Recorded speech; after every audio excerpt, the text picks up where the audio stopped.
What tip made you 1,000,000 times better at flirting? If you're in a group of friends, new or old, find a natural opportunity to hang back. Someone who's interested in you will take notice and take the opportunity to talk with you in private. Now, this isn't foolproof, but it'll at least give you the opportunity to feel for any chemistry between you.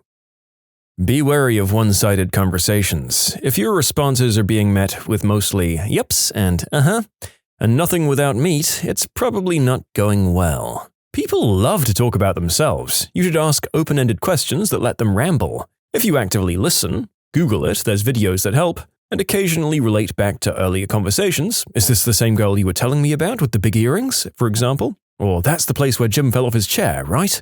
You'll be a really good listener and people will love talking at you, sometimes too much. This advice is literally from the Dale Carnegie book, How to Win Friends and Influence People, if you would like follow-up reading. I remember going on 9 dates with a girl who just got out of a long relationship and just wanted to be friends. To which I said, okay, cool, let's hang out then. One night she was dropping me off at my place after a movie. She turned the car off, put her arm on my headrest as we chatted before I got out. I was fully in the mindset that we were just friends, so I shook her hand good night. R.I.P. me. Yep, good at flirting means also recognizing when the other party isn't receptive. If they're answering briskly and killing conversation, cut your losses and move on.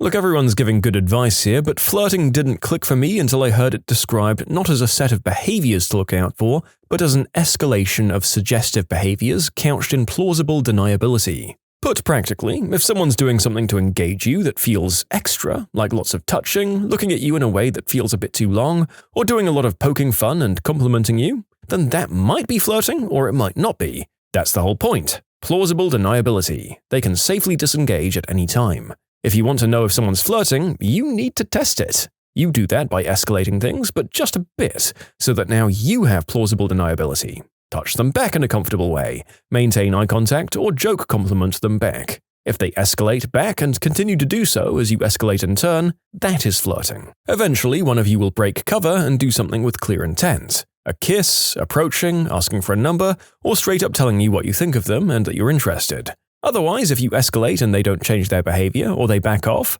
then they were probably just being friendly and you should definitely take the hint and do the same. Don't know if that's something obvious to people, but it definitely wasn't for me, and college parties would have been way less fun had I not started doing that. Hopefully, this can help someone else as well. Haha. Well, while this is an excellent analysis and description of the flirting process, the narrator isn't super sure that knowing about it is going to help us know if someone's interested. I think a lot of us know it on an underlying level, and will continue to be just as good at judging or misjudging and self-doubting as we were before reading this. I guess that your description of gradual probes might be something that would be a good thing for people to keep in mind if maybe they're a little more timid or have a harder time reading people. It's not like you have to go for a kiss immediately. Baby steps, like this guy talked about. If they look directly at you while talking to their friend, it's a good sign, especially when they're talking to cops and pointing at you. That's when you know she's into you. Flirting around the cops gets awkward though. You should probably just follow her home at that point. By the way, don't actually do this. I read once that if someone looks at you after someone said something funny, the joker doesn't have to be you, and everyone is laughing, they like you. From personal experience, it's true. This is like 90% true. It could also be just someone you admire. I heard this many years ago and sort of mentally logged the idea. I found myself looking at good leaders as well, in the professional world. But yeah, mostly the girl I found cutest as well, outside my professional life. They make a lot of eye contact. They're interested in what you have to say and ask you lots of questions. They laugh at your jokes, even the lame ones. They initiate physical contact. They try to find space where you can talk more privately. This doesn't always mean doing the deed, but it often means they wish for more quality time with you. Don't take these as signs that a worker is interested in you. They literally get paid to seem interested in the concerns of every customer and client. Furthermore, any of these one signs alone is not confirmation that someone likes you. Everyone flirts differently, and some might not even use any of the above tactics. These were simply some traits that came to mind based off my limited experience. I have never been an expert at reading signals, I was always shy, but I think the most important aspect of flirting is demonstrating that you take a keen interest in the other person and want as much one-on-one time to get to know them better as a person. Some people will rush the bedroom aspect of dating, at which point their flirtations become more physical and obvious. But for most dating adults, signals are more subtle and revealed through conversation. Does someone spend a lot of time around you? I'm terrible at flirting, but that's my method. Hang out, be with this person, see if you vibe. My Netflix and I are really vibing, I can tell you.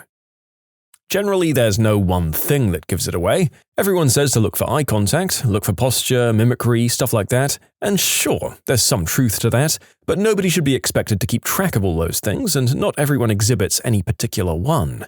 In my experience, almost everyone can get a sense that someone's into them, but most people second-guess themselves until they convince themselves it's nothing. I say trust that sense. It's based off all these factors that we pick up consciously and subconsciously, and almost always it's not a coincidence. When you think someone likes you, you can test that theory in a few ways. A subtle but effective example is inviting them to something you know they can't or don't want to attend. If they express interest in rescheduling or finding some other time to spend time with you, they like you. Otherwise, they'll just say no, sorry, I can't make it. This works because you're showing interest in spending additional time with them. This event would be more enjoyable for me if you were there, that kind of sentiment. And if they like you, they'll be sure to make it clear they're saying no to the event, not to you. Of course, you could also just ask. In my experience, anyone worth getting intimate with is mature enough to deal with that question.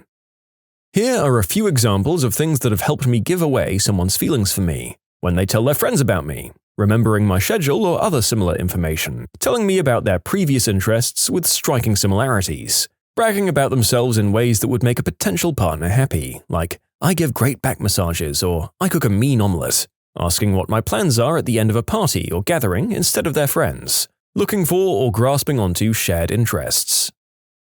Folks, don't take flirting advice from this YouTube channel. Hey, where else am I supposed to get advice for the fake arguments with my shampoo bottles in the shower? Just little body language clues. If she puts her feet behind her ears, she probably likes you. Does their body turn toward you or away from you when you talk? Do they mirror your body language? Those are good signs. Physical contact. Granted, not everyone flirts the same way, but it's a good sign if they touch your arm or the like, or you find them smiling the whole time that you're talking to them. So everyone at the jiu-jitsu class likes me. Glad to know they're not just trying to nearly kill me. Once I, a male, had a classmate, a girl, who sat beside me during class. She actually told me to save that seat for her for the rest of semester. She'd play footsies with me and hit me in my legs with her shoes and knees. She also asked me what my favorite drink was and bought me that specific drink during our finals. Semester has passed and I didn't push on. Ugh, I'm an idiot. When I patted my classmate on her back and shoulder telling her she'd pass the history test and not to worry, she gave a slight gasp and looked straight into my eyes. When they find opportunities to come talk to you more often when they don't really have to, and linger for longer than they have to as well. All the advice in this entire group and I'm sitting here like, I'm so damn oblivious, I wouldn't even notice these things looking for them. I really don't pick up on social cues at all though. Everybody's saying eye contact. Like, do you all's friends frickin' stare at the floor when they talk to you? God damn. The narrator, despite trying his best his entire lifetime, actually really struggles with eye contact. I've had another recent conversation with a partner about it, and I kind of just think it's the sort of thing some people have to get behavioral therapy to fix. Oh well, I've done okay despite it. Seriously, tell a bad joke. Look for laughter and smiles that shouldn't be there but are. Then it's you they're into, definitely not what you said.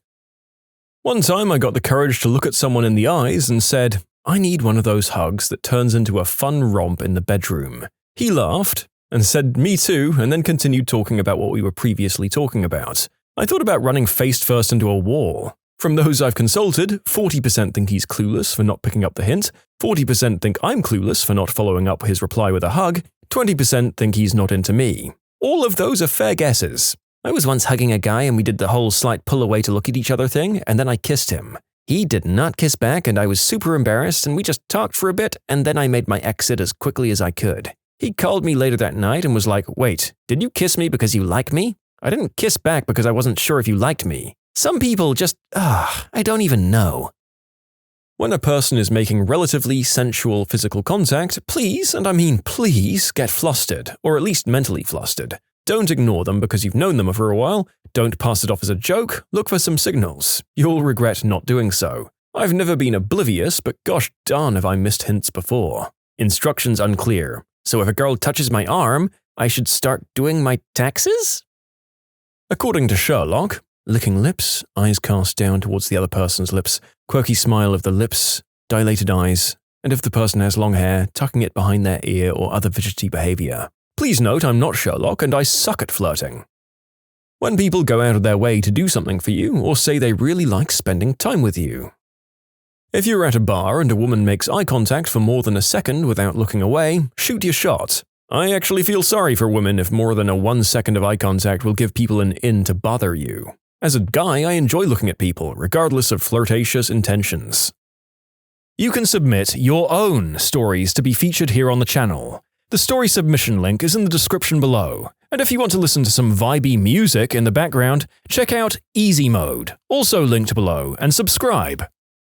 Take it from me. We were in a club she wanted to go to, she was checking the girls out and asked which one I liked. I told her the girl with the hair to one side. Now get this, my idiot self noticed that she put her hair to one side, but I thought nothing of it. I'm sure she sent out more hints and cues, but being a guy with poor self-worth, I brushed it all off. There's no way she's into me. I was so wrong. It took one of her guy friends telling me that she hasn't shut up about me all night to realize that, hang on, she does? Long story short, if you think there's a chance, don't be an idiot and wait for luck to punch you in the face like it did me. Take the chance, even if you're convincing yourself she isn't into you, she probably is. I'm not good at flirting, but somehow I got a boyfriend. But here are the things my boyfriend told me he saw in me. Close contact, mimicking movements, eye contact, laughing at jokes, and even physical contact. These are only a handful of the things to look out for, but I hope it helps. This is good, and I'd like to add one thing. Compliments. They should be few and genuine. Try to get one in early in the conversation. They can also be used as an icebreaker. Avoid compliments about their body or physical attributes. Compliment their clothing, hairstyle, and personality. People will give a lot of clues subconsciously. Also, some actions are flirting for some, but just being friendly for others too. Pay attention to their eye contact with you compared to others. If one has a small amount of eye contact with others but a lot with you, generally it means they're at least comfortable with you. Physical contact is usually big for people who aren't already touchy. People will generally be more touchy with those they like. When in a group and everyone's laughing, people generally look at the one they're most comfortable with first or the one they like. Could be either or both. Action imitation is big. If you think someone's into you, do an action like hands in your pockets or something. If they copy, they probably like you, or are paying serious attention to you for some reason. If they laugh at your dumb joke, either they like you or the joke made them uncomfortable. Depends on the situation. Playing with hair is one thing that can mean something too, but people also just do that a lot anyway. Really, I'd say some things can be a good tell more often than not, but sometimes those actions can just be them being friendly. Unless it's blatantly obvious, it can be something else. That's why the communication or the risk of asking someone is important.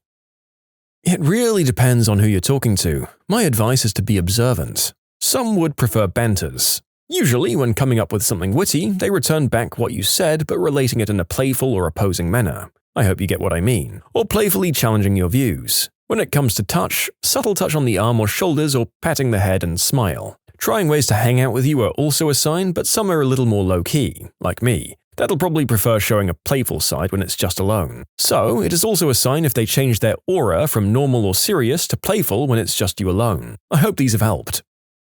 Mirroring body language. This is a tactic employed by people who work in sales, and it's not always conscious. This is a psychological disarmament tactic we, as humans, deploy on each other. In the case of someone who likes you, while interacting, watch for repetitious patterns and mimic their body language. Eventually, if you cross your arms and the person whose attention you are seeking does the same, for example, you can rely on that being a good sign. That's not to say you need to reposition or fidget while interacting. Remember, being comfortable and at ease is a way bigger turn-on and ultimately lends itself to a more approachable experience for all parties. After all, acting natural is the penultimate Jedi mind trick.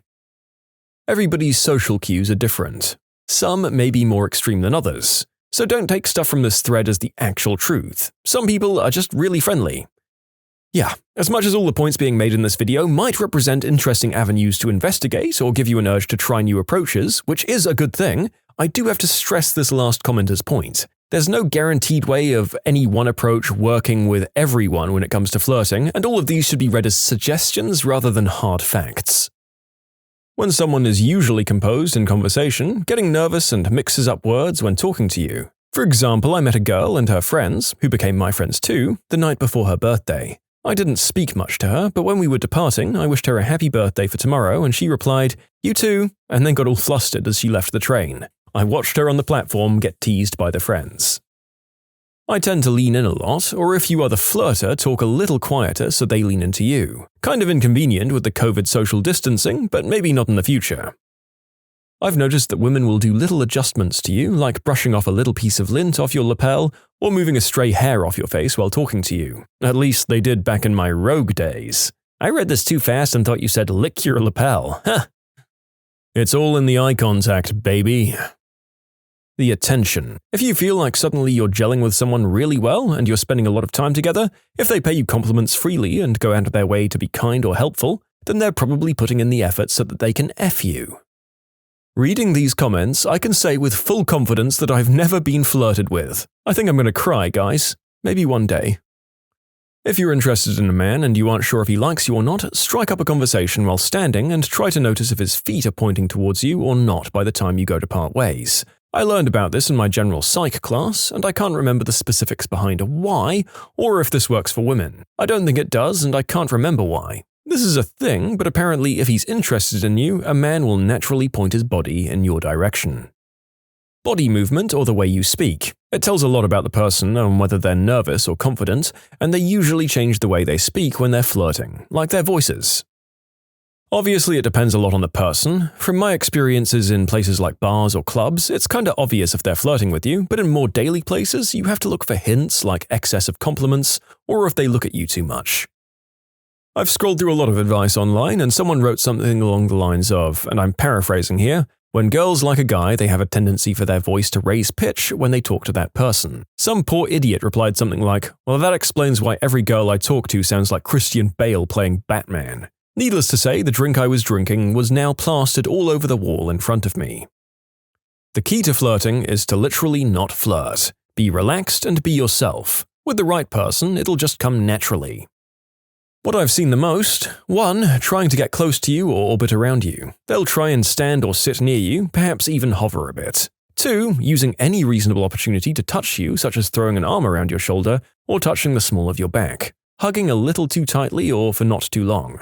3. Taking a notable interest in conversing with you and not really anyone else in the room or area. 4. Complimenting you over things that are sort of arbitrary, like telling you you're brave for doing something not even scary or difficult. They're taking any chance they can to make you feel good. This is obvious now, but asking you to hang out in public outside of where you normally meet, like schoolwork. If they're asking you to get a coffee or try a food place with them, it could be a sign they're trying to spend alone time with you and push more into your life. And 6. Hanging around to leave at the same time as you do. They might just pretend to look at their phone or take a really long time packing their bag, but happen to start leaving when you do, consistently, so that they can converse with you on the way out. All of these could be signs of friendship for some people, so it's definitely not foolproof. However, these are things I myself used to flirt or have been used on me. Okay, so if a girl you're friendly with compliments your jeans and belt combo when at a bar, is that a sign? When you're bad at flirting, it's not that you don't see the signals, it's that you don't interpret the signals correctly or convince yourself that it cannot possibly mean that when you see the signal for what it is. At its roots, it's a confidence issue, so it's not fixable by other people being more obvious or knowing what to look for. You gotta fix yourself, folks. Guys, if she touches you lightly at random times, if she glances at your lips in one-on-one situations, if she ever pretends like she wants to fight you or actually does, playfully of course, especially if it's a pillow fight, and if she laughs at what you say a lot, especially giggles, these are all signs. Also, here's a good anti-tip. If you build up a persona of being oblivious to flirting, then you never need to let anyone down again because you can just play dumb. It has saved me a lot of friendships over the years, and I'm the only one who knows that I'm not actually oblivious. It's quite funny to know that out of all the apparently oblivious cases we've heard about tonight, mostly guys, there may be those out there that are just actively playing dumb to save themselves and those hitting on them some embarrassment. Good on you for finding a tactful way, I guess. Breaking the touch barrier. A pat on the arm, stuff like that. Step 1. Be attractive. Step 2. Don't be unattractive. Mirroring. Take a look at your text and see if they try to use the same emojis or same words as you do. They could even mirror some of your mannerisms if you meet up. Well, at least that's what I tell myself. Eye contact. Who breaks contact first, or are they constantly looking around or behind you? Physical touching. Try touching the arm or leg and look for their response, like did they back away or shift or did they move closer to you? Smiling. Are they smiling at you or frowning? And then the obvious, them making physical contact, mentioning future plans together, talking about banging or kissing at all, and winking at you. Girls will lock eyes and play with their hair or touch their forearm. Laughter, touching you. You should never interpret these signs as a done deal, but it means you might be doing something right. The only surefire way is this: if they behave differently towards you in a positive way than they do towards their friends. If she makes way more eye contact with you than she does with her other male friends, then she's flirting with you. If he makes way less eye contact with you than with his other female acquaintances, then he's flirting with you. This requires careful observation over time, so it's not appropriate for every situation, but it's really good for getting an eventual answer if you suspect a friend likes you. What's the most embarrassing thing a parent has done to you? For those who didn't grow up in a time where you shared a phone with multiple extensions with your parents, consider yourselves lucky. For those who did, me. Hi, it's Kerry. I was wondering if you were going to the mall tomorrow. Girl I liked. Yeah, I think so. It's Saturday, so I usually go with my friends. Me. Well, if you're there, do you want to, meet up somewhere and have lunch? Girl. Yeah, that sounds good. Where do you want to go? Well, I was thinking… There's a click, some numbers dialing. Mum. Hello? Me yelling upstairs. Mom, I'm on the phone! Mum, through the phone. Carrie, are you on the phone? I was calling my friend Reva. She's having some people over tomorrow, and I wanted to know if she wanted any potato salad. Me yelling upstairs. Mom, I'm on the phone with Susie. Get off! Mom. If you want, I can make a little extra so you can take it to judo. I know how you get tired after class. Oh, I hope I get to go this week. You look so handsome in your judo outfit. Click. Me. Sorry, Mom can be so embarrassing. Mom. I don't think she's there anymore, honey.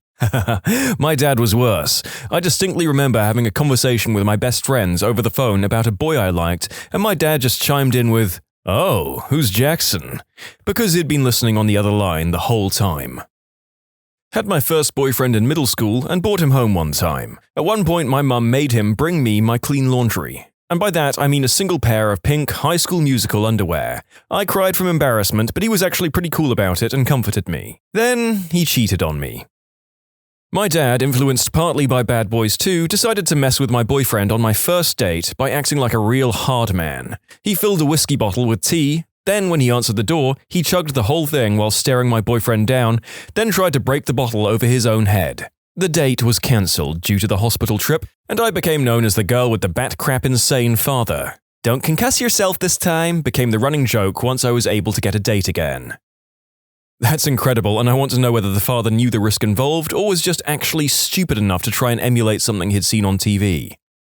I want to know what the hospital people said. I know when my partner had an oral allergic reaction to my rats and his face started swelling up like those pics of dogs that ate bees, the health center staff was highly entertained. My butt was sitting there in the waiting room like, yes, he understands allergies. Yes, he knew he was allergic to them. Yes, he insisted on petting them. Yes, he had an oral allergic reaction to them because he was feeding them tiny pieces of gummy bear by pinching pieces off, then ate the rest of the gummy bear. Yes, I am questioning my assertion that he's very smart. When I was a senior in college, I was working a part-time job. They offered to make my current position full-time once I graduated. Before I got a chance to respond, my father found out and contacted my supervisor expressing concerns about the offer and the fact that I was still in college.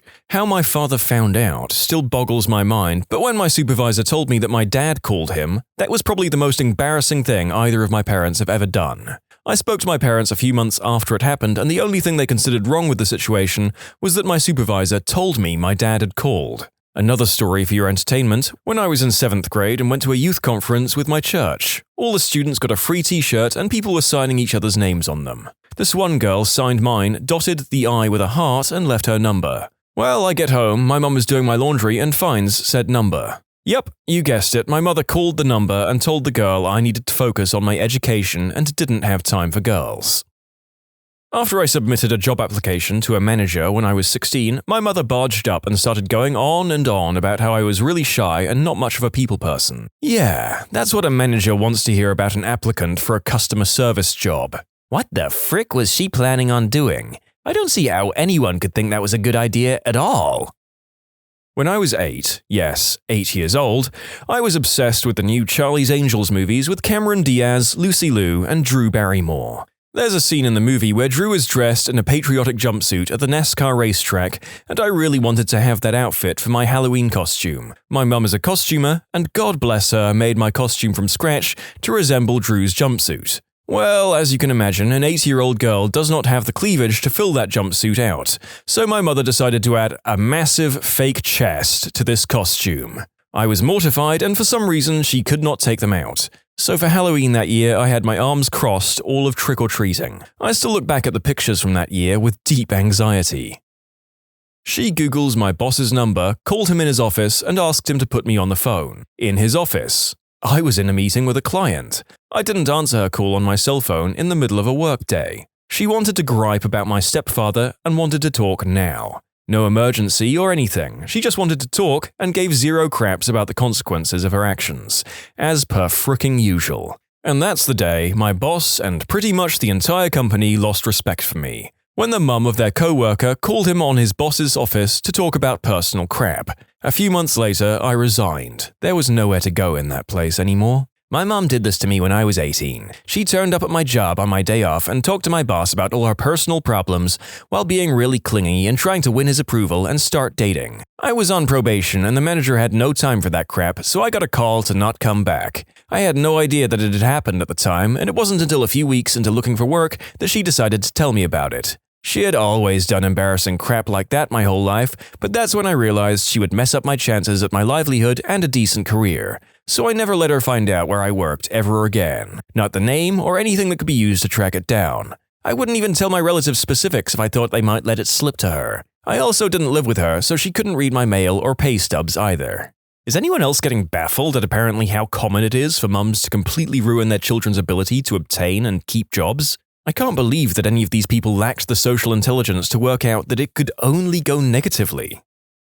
Maybe not the most embarrassing, but certainly top 10. My mum went through this phase where she would talk during movies, specifically about what's going on in the movie. She was also terrible at paying attention to what was going on, so oftentimes what she was explaining was incorrect. In addition, she would try to talk over the movie. Mum would occasionally have to yell to make sure she was heard over the action scenes. Imagine, if you will, watching the aftermath of the stampede scene from The Lion King and the person next to you yelling, "Simba is sad because her dad died." My late mom got worse and worse about this as she got older, chatting through church services, movies, TV shows, using a loud voice in the otherwise quiet environments like public transportation, etc. Like, did part of that etiquette fall out of your brain at some point? You taught 2 kids how to act right and now you're off the hook? My sister's college graduation, my dad, my now husband, and I all ignored her, so she proceeded to talk everyone around us through the entire ceremony. Not horrible compared to a lot of these, but ugh.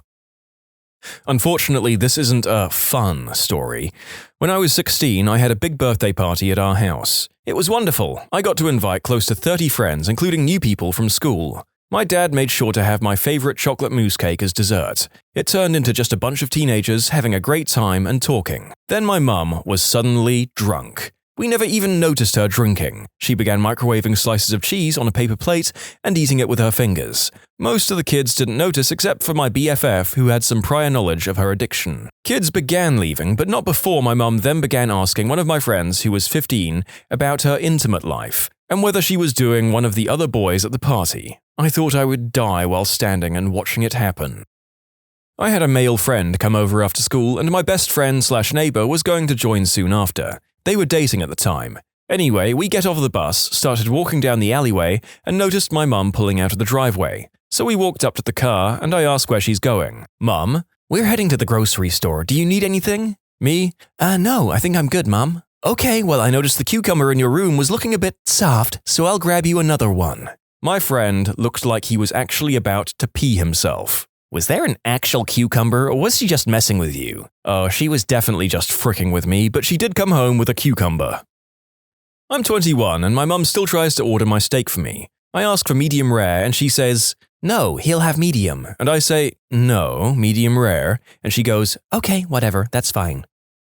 My 350-pound mother streaked in front of my boyfriend and my friends for $100. I was only 16 and that image still haunts me. My butthole of a stepdad thought it'd be funny to give my alcoholic mother money to mortify me. When I was 10 or so, I was struggling with being too big for kids' clothes and too skinny for most juniors' clothes.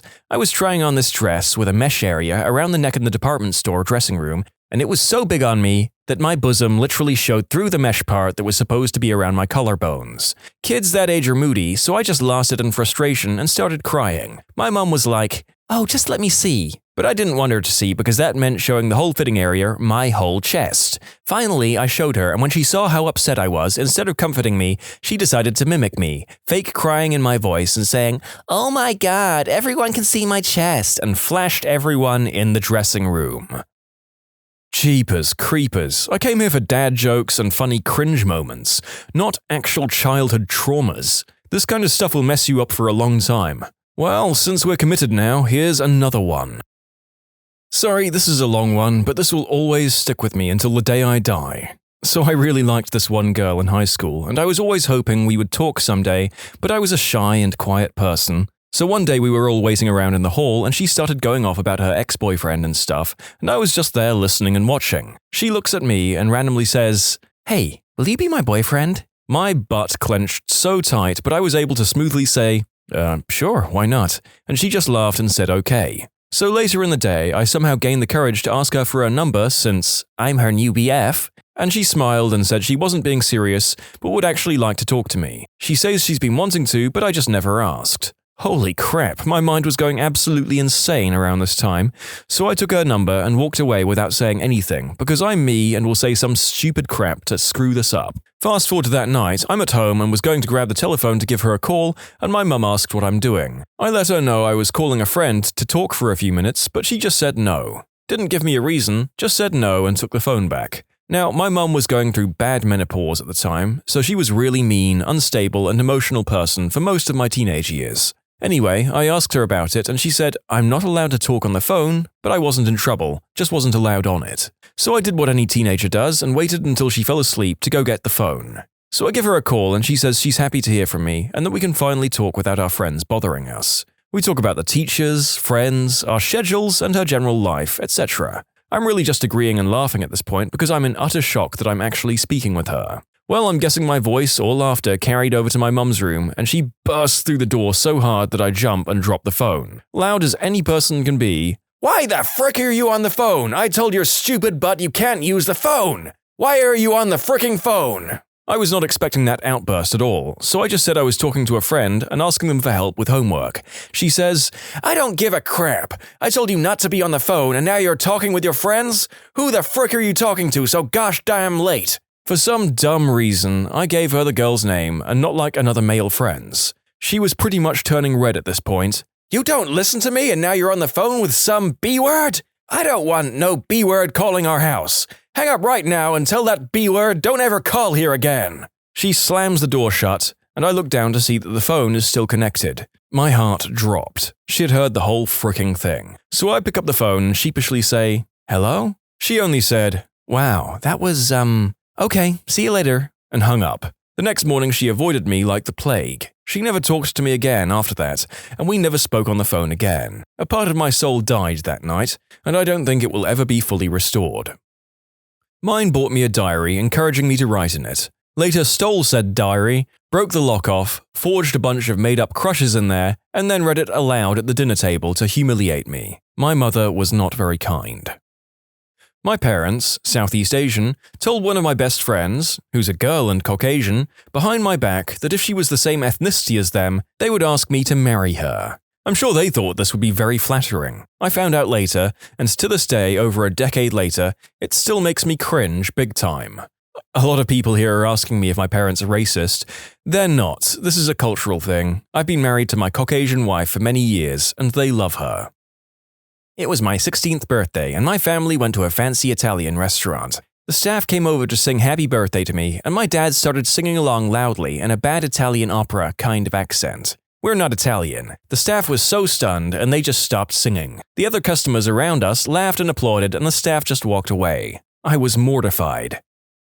When I was young, we had a pajama day at school, but I always just wore my boxers to sleep. Well, obviously, a kid can't show up to school in just underwear, but I was a little too dumb to understand that. Why my mum allowed me to go and even drove me there, I have no idea. It was the most embarrassing day of my life, and the school had to call my mum to come pick me up halfway through the day. I was in elementary school, but I can't remember if it was first or second grade. And the school didn't notice or care until halfway because I was eating lunch in the cafeteria and kids were staring at me. Some adult must have noticed them.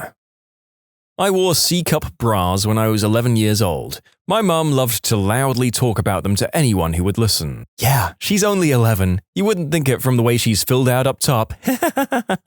Then I'd start crying from the humiliation and she'd tell me to lighten up. Seriously, half of these deserve a place in a video I did the other week. What's something harmless your parents did to you as a kid that really screwed you up as an adult? Some of these are equally as traumatizing.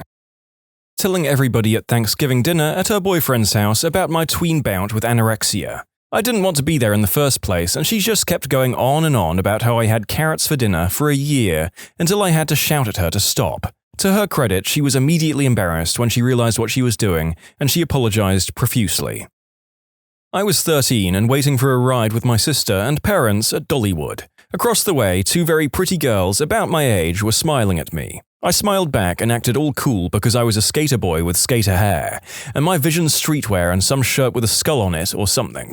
It was working too. The girls whispered to each other and giggled, and one even waved at me. Then my mum reached her damn hand to my face and popped a pimple right there in public.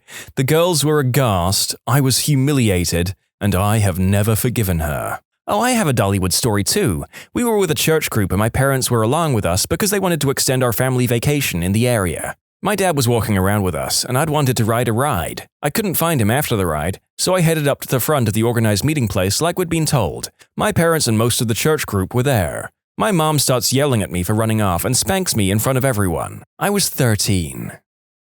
When I was 5 or so, my preschool did a play based on Noah's Ark. It was a pre-K attached to a church. We were instructed that our costumes were supposed to be raincoats, rain boots, or umbrellas. I didn't have any of those things but begged my dad to get me at least one of them so I'd fit in and follow the guidelines. Fast forward, the night of the play, I'm frantically scanning the audience because my dad is always late. He finally shows up and brings me a life jacket. I had to stand up there with all the kids in their little raincoats in a life jacket. I was really embarrassed. Dad's defense was that I was the only kid who would have survived the flood. I can laugh now, but I sure wasn't laughing then. My father was a huge racist and used pejorative terms to describe other people. I knew about the words for African Americans, Chinese people, and Japanese people, so I never said them. Little me didn't know about the other words. I used one in class to answer a question my history teacher asked, and he was properly horrified. I was immediately removed from class and my confused butt was grilled for hours about my word usage. I finally said I didn't know what I did wrong. My dad says it all the time to describe people from that country. They called my mum and I had to go home. There was a shouting match between my parents and my dad's mother that night and I was beaten soundly by my father. Mum made me call my 8th grade social studies teacher at home to ask if I could use him as a job reference. He lived with his parents still, and I asked for him by first name.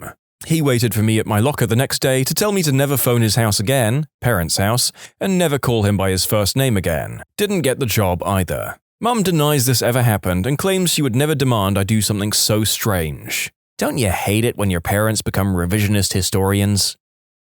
I came home from school with head lice. Instead of telling the teacher, who would send a letter home to everyone without it specifically naming which child they noticed had lice, my mother rang every person in my class that she had the phone number of. She would have a chat with the parent, all, "Yeah, she has head lice, so you need to check your kid." I probably got it from someone in my class, and the whole class likely already had lice, but kids don't realize that, so the whole class were calling me dirty and saying that I'd infected them. It was horrible. I was hysterically crying while she called people. I didn't expect so many people to read this, so to address the concerns, she never did anything bad ever in my life except this, and she kept saying, "Don't be stupid, I'm just telling their mothers so they can sort it," and presumably didn't expect them to tell their 7 or 8-year-olds who it was. Clearly someone did, because the whole class knew it was just me by the next day. Seems there's a lot of comments below with similar stories of adults having no clue how oddly shameful it is to have lice when you're little, which sucks, but kids will jump on anything to be mean sometimes. I have aggressive Crohn's that started showing up around 8th grade. My mum took me to all of my doctor appointments, which were all pretty embarrassing because no teenage boy wants their mum involved in their butt-related illness. One particular visit, we were about halfway through the appointment when she whipped out a Cool Whip tub. Turns out the following night I used the bathroom and it didn't all go down, so she thought it would be helpful to load up that in our poor people Tupperware and haul it into the doctor so he could look over it. He had the confused, "What am I supposed to do with poop in a Cool Whip tub?" face for a good 5 to 10 seconds, then politely dismissed it. Who would have thought there isn't any medical knowledge to be gained from fishing poop out of the toilet, refrigerating it overnight, and schlepping it up for an office visit? When I was a senior in high school, I had left the lights on in my truck all day and had to call my dad to come and jumpstart my car. Now, my father is 6'1" and has a very large belly. Mother Fricker rolls up in cloth shorts and no shirt to jumpstart my car. Then there was a time a few years earlier that my mother had him sent up to school to give me a sandwich before a football game. The man's boxers were longer than his shorts. "He's always there for you when you frick up though, isn't he? He'd give you the shirt off his back if he was wearing one." This is actually something people have said about him. People who quit their jobs on the first day, what was your "I'm out of here" moment? I used to work at a craft store as a cashier, but quit when I moved. Ended up going back a couple of years later to make some extra cash, but this time in the framing department. During the interview, they swore up and down I would only ever be a backup cashier because I refused to have a full cashier shift. First shift after the interview is listed as framing, but I'm put on cash and told that actually most of my shifts would be cash since they'd found someone else for framing. I spent the next 6 hours giving everyone who came to my register 20% off everything and then never went back. Not technically first day, but second day. When I was 20 or so, I got hired to be a temporary floor member for Forever 21 during the holiday season. My training started a week before Black Friday, so the store was already kind of in chaos. On my first day of training, I walked in and the floor manager gave all the new hires a tour, showing us the facility and layout of the store. After this, I was assigned to a veteran floor member to shadow and get an idea of what my job was and what my duties would be.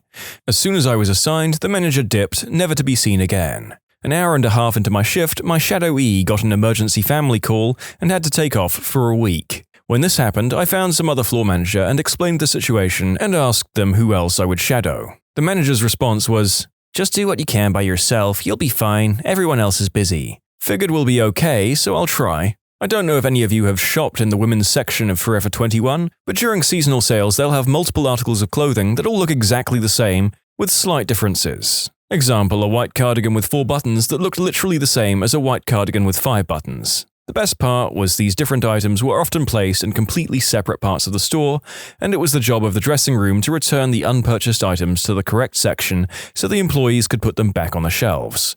Well, these employees fricking sucked, and I didn't know if they were part of my section or not, so I'd spend a ridiculous amount of time trying to find where they'd go before realizing, wait, this isn't even my section. I've checked literally every rack. So I'd put it back on the sorting rack and moved to the next item. More than 50% of the stuff I was told to reshelf wasn't my section. I just did as best as I could and got ready for my next miserable day. The next day I come in and the store manager pulls me to her office and told me how slow I was the day before, and if I want to keep working there, I need to be very fast.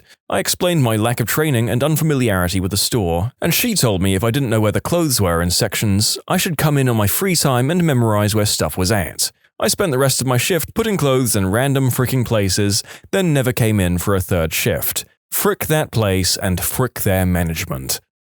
Nothing as satisfying as hearing a person do what we've all wanted to do at times, flipping off the manager for their unreasonable bullcrap, and leaving. My first internship was at a Brazilian teen detention center. It's akin to a prison, but Brazilian law has some distinctions between crimes committed while as an adult or a teenager. Teens go through socio-educational measures. I was walking through a courtyard with my supervisor when some doctors came running, flailing their arms and screaming while officers came running from the opposite direction. I get pulled by my supervisor who just tells me to run back to our office. These teens, as young as 12, had escaped their block. A few minutes later, an officer comes knocking on doors and the officers and yelling for everyone to run outside because a fire had broken out. Some of the teens had set mattresses on fire in their cells. I didn't really nope out, my teacher did. She hadn't even been there that day, so I was forced by the university to choose another place to intern at. Oh well. I was 17 and working precast concrete. Refused to use a rusted-to-crap ladder. Supervisor called me a wuss, got up 7 rungs before his foot went through a rung, heard his foot snap as he fell. I called an ambulance and walked to my car in the parking lot. Wasn't exactly the first day, but I didn't show up after the second shift. It was rather a popular cafe chain in my country. I was hired to work in the kitchen as a cook along with another senior cook. Let's put aside the fact that I had zero cooking knowledge whatsoever. The senior cook was leaving the kitchen every 5 minutes to smoke. I was just there alone, in the kitchen. Orders are printing fast and I'm standing there not sure what to do first. And the waitress comes over yelling at me to cook stuff I don't have any business cooking, definitely not on my own. Later on, the senior cook told me they had at least 2 rats running around the kitchen. Showed me they pooped on a plate. I never came back and I'm glad the place got shut down. On the first day of working at Amazon warehouses, the managers broke down to everyone how a 15-minute break works there. Walking to the bathroom is 2.5 minutes, 10 minutes of actual break, and then 2.5 minutes to go back to your stations. It took me 2.5 minutes to walk to my car, and I took a forever break. Summer job working for a landscape architect. Got to the job site and he asked me to dig a hole in some rocky dirt. I asked for a shovel. He didn't have one. I asked for a hand spade. He didn't have one either. He told me to just dig a hole with my bare hands and then drove off to another site, leaving me completely alone. I dug for a little bit and then said, "Frick this," and left. Had the job specified that I needed to supply my own tools, I could have, but it didn't, and I wasn't going to work for someone that expected folk to dig through hard, rocky soil with their hands. Sounds like he sucks at communicating. Those bosses are the worst. I'd say he's got bigger fish to fry than communication. Guy runs a hole-digging business with no shovels. I noped out of an interview one time, thanked them at the end and said it wasn't for me. Those interviewing, management-level folks, started arguing with each other in front of me during the interview. I figured if this is the vibe at the management level, then I sure as heck don't want to be your employee.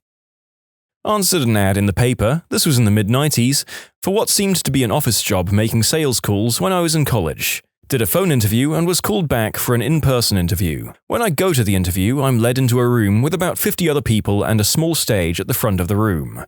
We're all somewhat confused as to what's going on.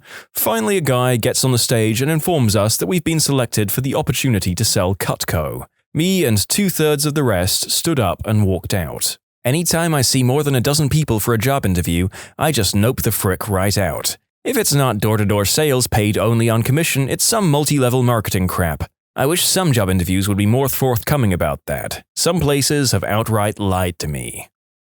Legitimate response. I think that last person's rule about the number of applicants is a fairly good one to go by. I just wish I'd walked away from my first bullcrap door-to-door job.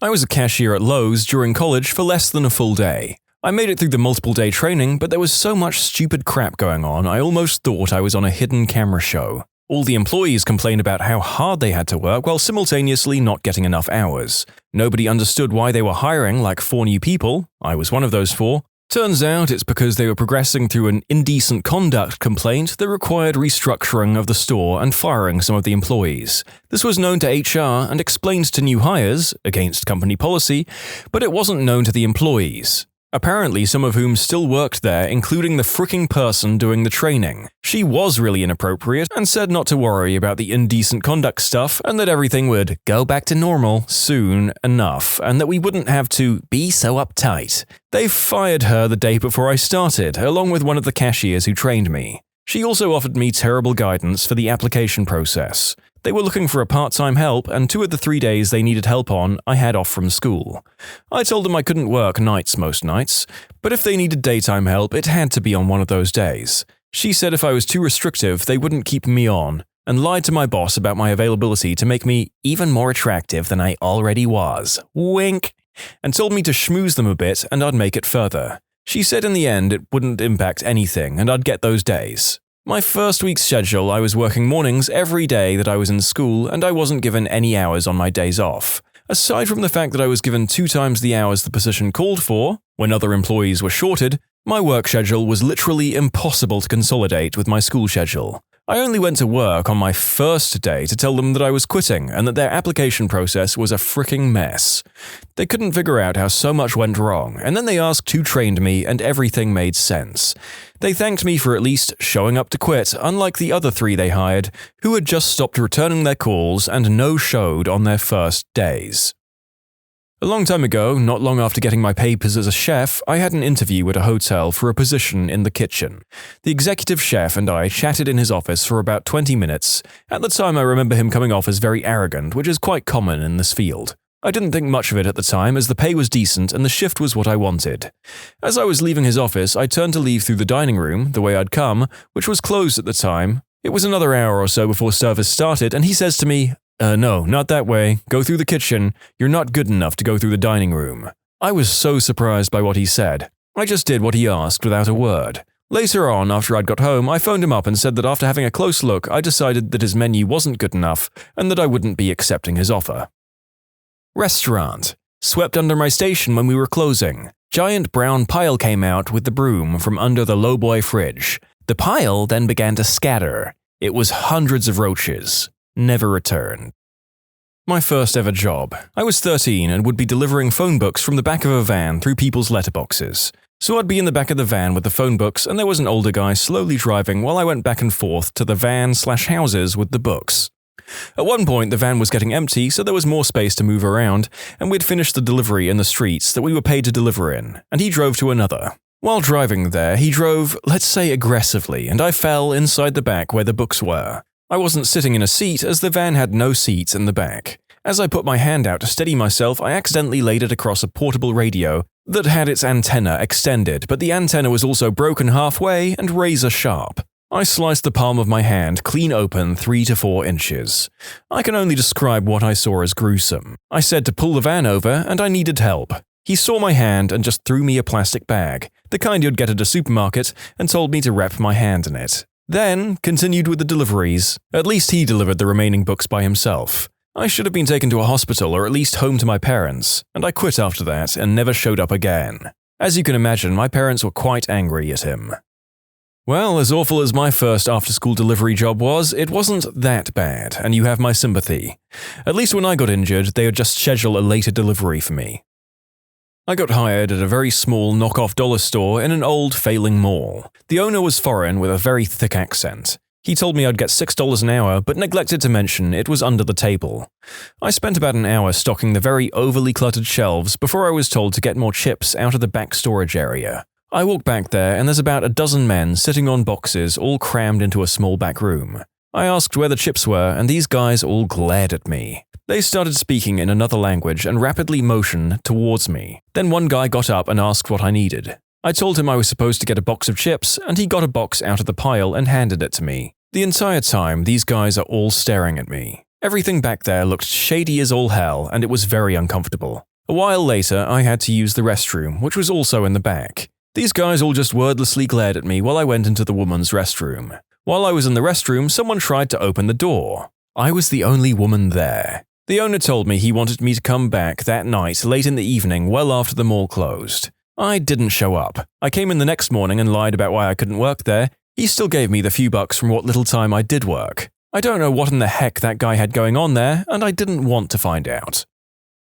Restaurant line chef. Worked a 12-hour shift and was given 2 breaks of about 10 to 15 minutes each. Burned my hand numerous times because they gave me plates that came right from the oven, and never said a word. End of the shift, I told the head chef I was done. He called me soft and said I was the 3rd person to quit on him after a day. I said, maybe it's the way you treat people. Funny how people think it's not their problem when many people quit working with them.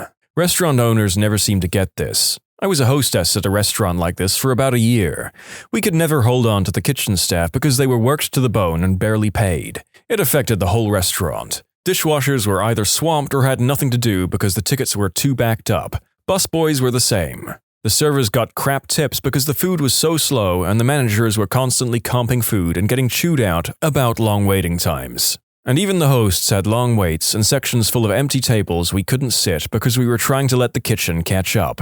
Then the idiot owner would come in, sit everyone on my list, and go yell at the kitchen for being slow. We were lucky if new guys lasted a week back then. Restaurant work is a joke. I've been in New York City restaurants on and off for about 10 years. They all turn to crap or just start as bullcrap right from the get-go. My last job was as a sous chef. I'll never work the line again.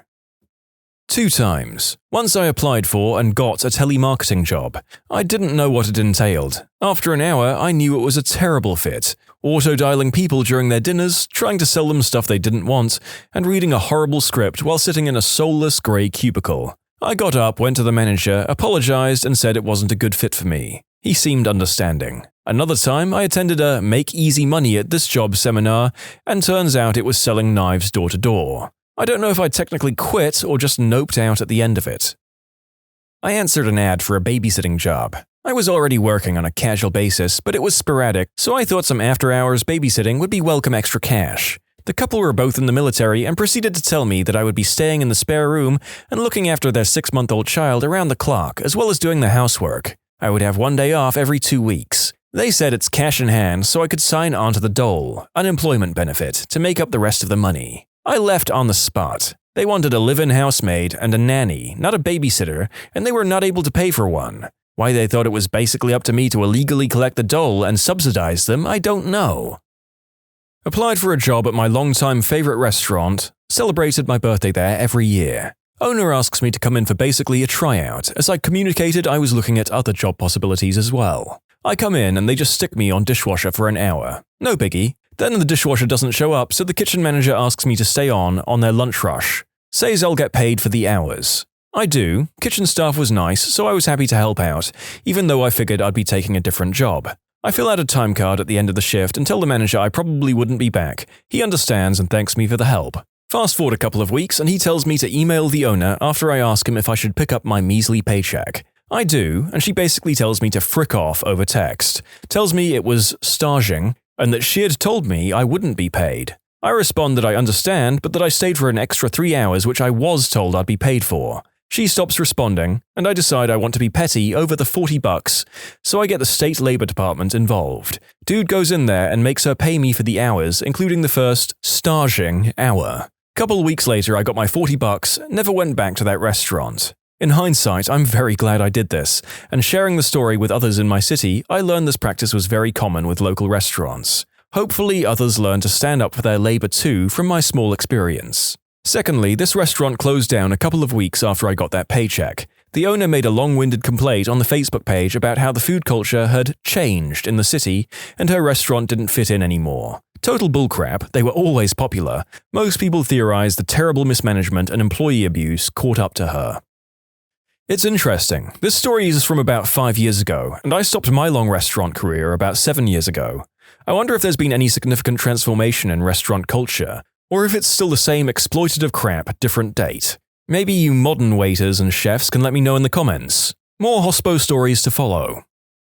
I was a waitress, the only waitress at a just-opened diner. The boss didn't have me sign any paperwork, everything was under the table. But that wasn't what made me quit at the end of the night. In order to get me where he wanted me to go, he would pinch my skirt at the upper thigh, not quite the butt, but very close, and pull me around like it was a leash. Needed me in the kitchen? Rather than call me, he would come out, pinch my skirt, and pull me to the kitchen. Needed me at the cash machine? Again, come over to wherever I was. Didn't matter if I was serving a customer, and he would grab my skirt to pull me. That act, in itself, made some customers uncomfortable. Mind you, one couple left almost 50% tip at the end, but I think it was more out of pity and embarrassment on my behalf. I was supposed to come in the next day, but I called that night and said the job wasn't for me. I came in a couple of days later to turn in my apron, and he just took a wad of cash out of his pocket and paid me then and there. God, he was creepy. I think it was a smart move to quit. When the microwave in the lunchroom was coin activated. This is like when I made my patrons pay money to use the bathrooms at my roller coaster park when the ticket prices weren't cutting it. Amazing move. Had an orientation for an alarm company. Next day, the manager calls and says don't worry about going into the office and to meet at Planet Hollywood. They like to get to know the employees better over lunch. Next day, I go into the office and another employee who I had not met says, "You must be Steve." I was like, huh? They responded, "Light-skinned, pretty boy," is how the manager described me. In the same conversation, I found out no one else had ever been invited for a get-to-know-you lunch. And I was out. Got what was supposed to be a prestigious political internship that came with a security clearance and everything. Found out at orientation that the part-time internship was really 40 to 60 hours unpaid, and that no intern had gone on to work with the organization and weren't really given a leg up for other federal posts. We were supposed to facilitate meetings with heads of state, coordinate conferences, and assist the actual employees with composing published research papers for which we would not be credited. They were definitely drinking their own Kool-Aid, so I bounced right on out of there. I was hired to be a waitress, which has a lower hourly wage due to tips. The entire shift they had me wash dishes in the sink, but paid me waitress wages. A few months later, the restaurant was investigated for another of fraudulent activities. I interviewed for a professional marketing assistant and got the job straight away. I was under the impression that I would be an assistant to the man I was interviewed by. When I showed up for my first day, the same waiting room I was in the previous day was full of people. I quickly learned that we were all hired and I would be a door-to-door salesperson selling some pretty useless crap. I spent my entire day inside a Starbucks applying for other jobs and went home, got paid, but never came back. I wasn't the person, but I was training a new guy at a movie theater. A customer asked for extra butter. She was nice and normal. Not a mean or rude customer, the kind I would pay to handle all day long. He puts the popcorn tub down, says, "I'm going to the bathroom," takes off his apron and walks out the front door and never came back. Maybe he crapped his pants and couldn't bear the thought of returning. My brother got fired because he crapped his pants on the third day on the floor and had to go home early. They said they fired him because he wasn't upselling enough at the register. But if you get fired on your second day on register for not trying to get people to sign up for credit cards and the day before you crap your pants, you got fired for crapping your pants. If you make 10,000 shoes, you're a shoemaker. If you fly 10,000 hours, you're a pilot. If you crap one pair of pants, you're the pant crapper. How have you observed or used body language to your own advantage? The most amazing occurrence of body language I've witnessed was a friend back in high school that could control our group of friends. Whenever we were standing in a circle and he wanted to speak, he would simply take a step or two towards the middle. This would cause everyone to quiet down, effectively giving him room to speak uninterrupted. We didn't catch on for a while, but the way he was able to perform it so subtly was amazing. I believe this has to do with personal space and how we instinctively react to an incoming presence. Similar simple ways to control a group. If you're eating dinner and everyone is done and just chatting, simply stand up. People usually follow suit almost unconsciously. Alternately, if you're a group or milling around but should be heading somewhere, just start walking. Generally, everyone will follow. Sometimes I have to tag a friend or two to start walking with me if part of the group is not paying attention, but once you get 3 or 4, the rest tend to follow. Anyone not following due to being engrossed in conversation will soon go, "Wait, where did everyone else go?" and chase after you. I do this a lot at crowded sci-fi and gaming conventions when my group needs to be at a panel or meet up. Next up, we have a rather long story about an individual who seems to have mastered this particular subject matter and used it fully to his own advantage. I once sat next to a guy in my college class that was unreal with things like this. For instance, once before class, while we were waiting outside the room for the professor to arrive, he saw a pretty girl coming down the hall. Immediately, he goes, "I'm gonna go talk to her," but doesn't move. I'd always known the guy was suave beyond my years, so I'm really curious as to what his icebreaker is going to be and waiting to see this in action. Being a bit unsure of myself in my early college years, this was like Houdini personally giving me a behind-the-scenes look at a magic trick. The girl was very pretty but had sort of a sour look on her face. In my head, I'm like, no pickup line in the world is cracking this iceberg. Then I watched the true master in action. My first mistake was ever assuming he needed an icebreaker in the first place. He didn't simply start a conversation by saying something, or anything. He used his body posture to make her start the conversation with him. As nonchalantly as you could get, he pulls out his cell phone and pretends to look down at it. When she's about 3 feet away from us while still glancing down, he takes a half step in her direction, in her path. In one smooth motion, he looks up, fakes a reaction of, "Oh, I'm sorry, I wasn't paying attention," as he takes a half step back to make room for her and leans back against the wall. Her, apparently totally sold on his genuine surprised look and repositioning to make room for her. "Oh, thank you." Him, "Hey, no worries. Traffic these days." "Huh. Yeah, is that Professor X's cost accounting class?" Yeah, how did you know that? Are you an accounting major?" "Yeah, I'm in IA2 right now." How majors refer to intermediate accounting 2, meaning she was about 1 semester behind us in the course cycle. Well, you'll do fine if you can handle IA2. It's more difficult than cost accounting is. The trick is to... Oh, really? And the conversational small banter continues. He also told me later he already knew she was an accounting major by recognizing the book she was carrying when he first glanced up from his phone. Don't ask a question you don't already know the answer to in the first conversation, but people like to think they're being informative. This guy was full of these little insights, and how good he was on this bordered on socially manipulative. So yeah, body language is unbelievably powerful for how subtle it is. To answer some of the inquiries I'm getting about this story, I would say he was average looking on the whole, but he certainly knew how to carry himself, and he did dress nice as well. Sitting next to him can also confirm his cologne was on point. So I don't think he had any unnaturally good looks, but good posture, good dress, and a general clean, hygienic appearance will help maximize anybody's potential. And of course, he had that unmistakable aura of natural confidence. You could tell him his car just blew up, and the first thing he'd do was lean to the girl next to him and go, "Hey, I need to go car shopping. Want to come with me?" No, he wasn't even close to being creepy. That's what was so unreal about it. For the first few weeks, that was my thought as well. Nobody's this good without being a serious creep. Or, he does this just to bang chicks. Once again, my mistake. It was never about doing the deed with women. In fact, he never made any kind of comment like that whatsoever. No innuendos, no, "Bro, this chick is so hot." Nothing. He genuinely wanted to meet and get to know this girl to see if they had any chemistry. That simple. And no, he wasn't really a pickup artist. No, he didn't have any hack to the system. There was no good lines. The guy wasn't trying to teach me anything. Although he ended up teaching me quite a bit.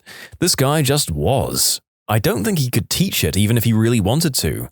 What I learned was merely through observation. The beauty of it was how subtle it was, and I wonder if he even knew all of it consciously, or if it was just ingrained subconsciously. For example, when she first said, "Oh, thank you," we were both leaning against the hall wall and she was passing in front of us. Simple enough. By the time the conversation progressed, we were in more of a triangle-type shape, more inclusive, but I never even saw the fricker move. Don't recall anything of us shifting positions whatsoever, but there we were. And only after going over it in my head 1,000 times did I even recognize that it happened, let alone know how it might have made her feel more welcomed. So subtle. But there in the moment, I find it hard to believe that it was part of a calculated endeavor on his part.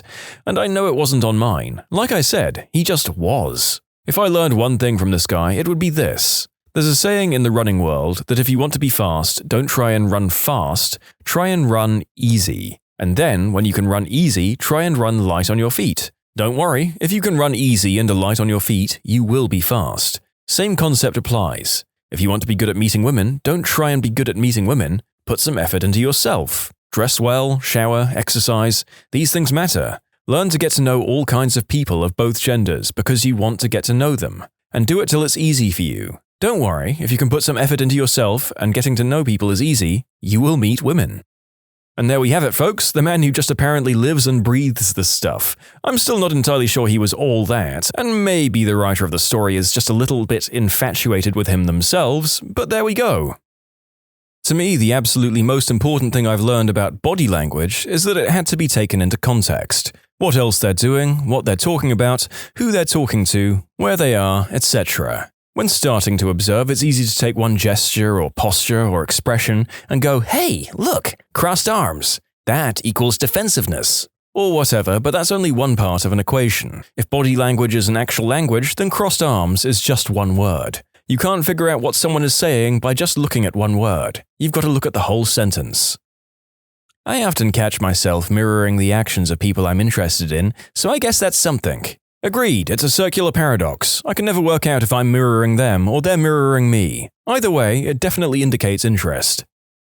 During a job interview, sit in the same posture as your interviewer is sitting in. It gives the impression that you're feeling the same way that they are. "I don't think you're right for this job."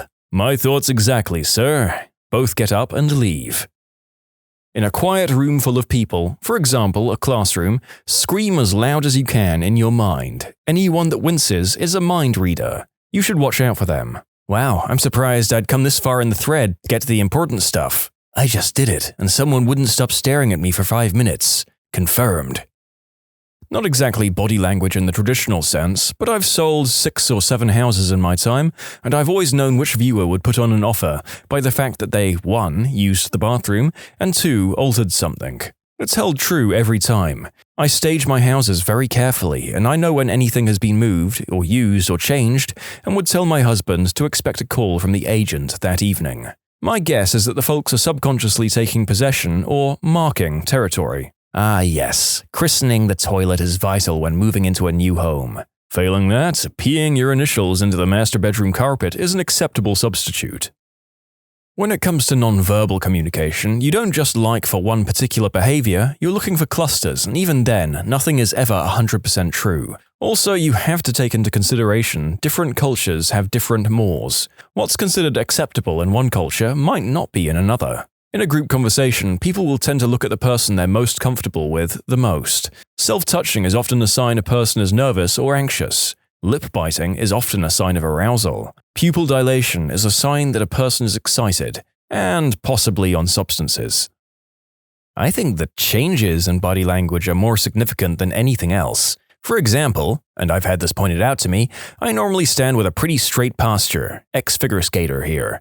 But when I start talking to someone else I think is cute, I quite obviously arch my back and shift my weight entirely onto one hip. This might be a normal posture for someone else, but the shift is what makes it significant. In conclusion, don't trust static body posture. Someone could have just been chilling like that. Watch how their body position changes when you approach. That's possibly a valid hypothesis. I think I definitely shift and shuffle a bit more when I'm anxious or uncomfortable about something or someone, so maybe this post author knows what they're talking about. Speaking from someone who used to be in car sales, some guys look for the wiggle during test drives. That's shifting in the seat while driving to get more comfortable. Probably something to do with taking mental ownership of the vehicle. Hands in pockets or arms crossed equals defensive. Needs more rapport building before pitching. Some people are so intimidated about walking into a dealership that they prefer to walk the lot after business hours at night. That's fine too. We had a computer programmer so overly stimulated that we recognized that and organized a quiet room for him to sit down and discuss his options. He bought the car and thanked us. Some things like handshakes are culturally specific. I always greeted someone with a firm handshake and look in the eye. Clients from India generally give limp shakes because that's more usual if they shake at all. Chinese and Japanese prefer no bodily contact in business. A quick bow or nod usually suffices. For farmers, whoever speaks first loses. There was a guy who regularly came in to look around and all these sales guys tried to pitch him. He eventually brought from the one guy who kept his mouth shut and ignored him. Not sure how that works. Always know who the boss is. Do not assume it's the man or the woman based on who's talking the most, based on hetero norms. Both parties need to be engaged. Very low chance of a deal without the spouse, regardless of what someone says about being able to make a decision. Work and loss prevention. This one, among many, many others, is almost always true. When a person has made the decision to shoplift and is about to conceal, they look like they're peeing in the pool. Every time. LP is all about body language. Or they're like me and they're paranoid that they changed their mind about that thing they were going to buy and put it back, but then picked it up again and now everyone thinks I'm shoplifting, but I swear I'm not. And no, I do not need assistance and I'm a normal average customer, just going about my casual business in your fine establishment. I don't want to go to prison. I won't make it in prison. Shaking someone's hand can make you memorable. This is just something I've observed, so I'm not passing it off as a general truth. When I meet someone new in a casual setting, a friend of a friend, someone's co-worker, someone's family member, etc., a person who acknowledges your existence and makes their way over to shake your hand will have an immediate impact on me over someone who just smiles and nods or waves or whatever. I feel more comfortable with someone who makes the initiative to shake your hand for whatever the reasons may be. I'm much more likely to approach someone whose hand I've shaken to learn more about them at some point in the night. This very much goes in the business world as well. I know it's common knowledge to shake someone's hand when you meet them first time in a business setting, but if someone approaches you to shake your hand while they're leaving, they are far more memorable in my mind. It gives me a sense of belonging, knowing that someone thought about me in particular before leaving a place or setting and had to make their way over to let me know they're leaving. This also works with customer-client relationships. If a customer shakes my hand after a transaction is completed, I'll remember them and may give them some sort of incentives or discounts next time I see them. Americans love a firm handshake, but the same custom is not necessarily true in other countries. It can also be a male thing, with some men using a crushing handshake and holding it for a long time, making it a move of dominance. Lyndon Johnson used to hold the handshake and then grab the lapel of the other man's suit with his other hand, and then stand very close until he got the answer he wanted. Pediatrician here. Girls as young as 9 to 12 will start twirling or playing with their hair if they are attracted to someone. It's pretty adorable to see it develop.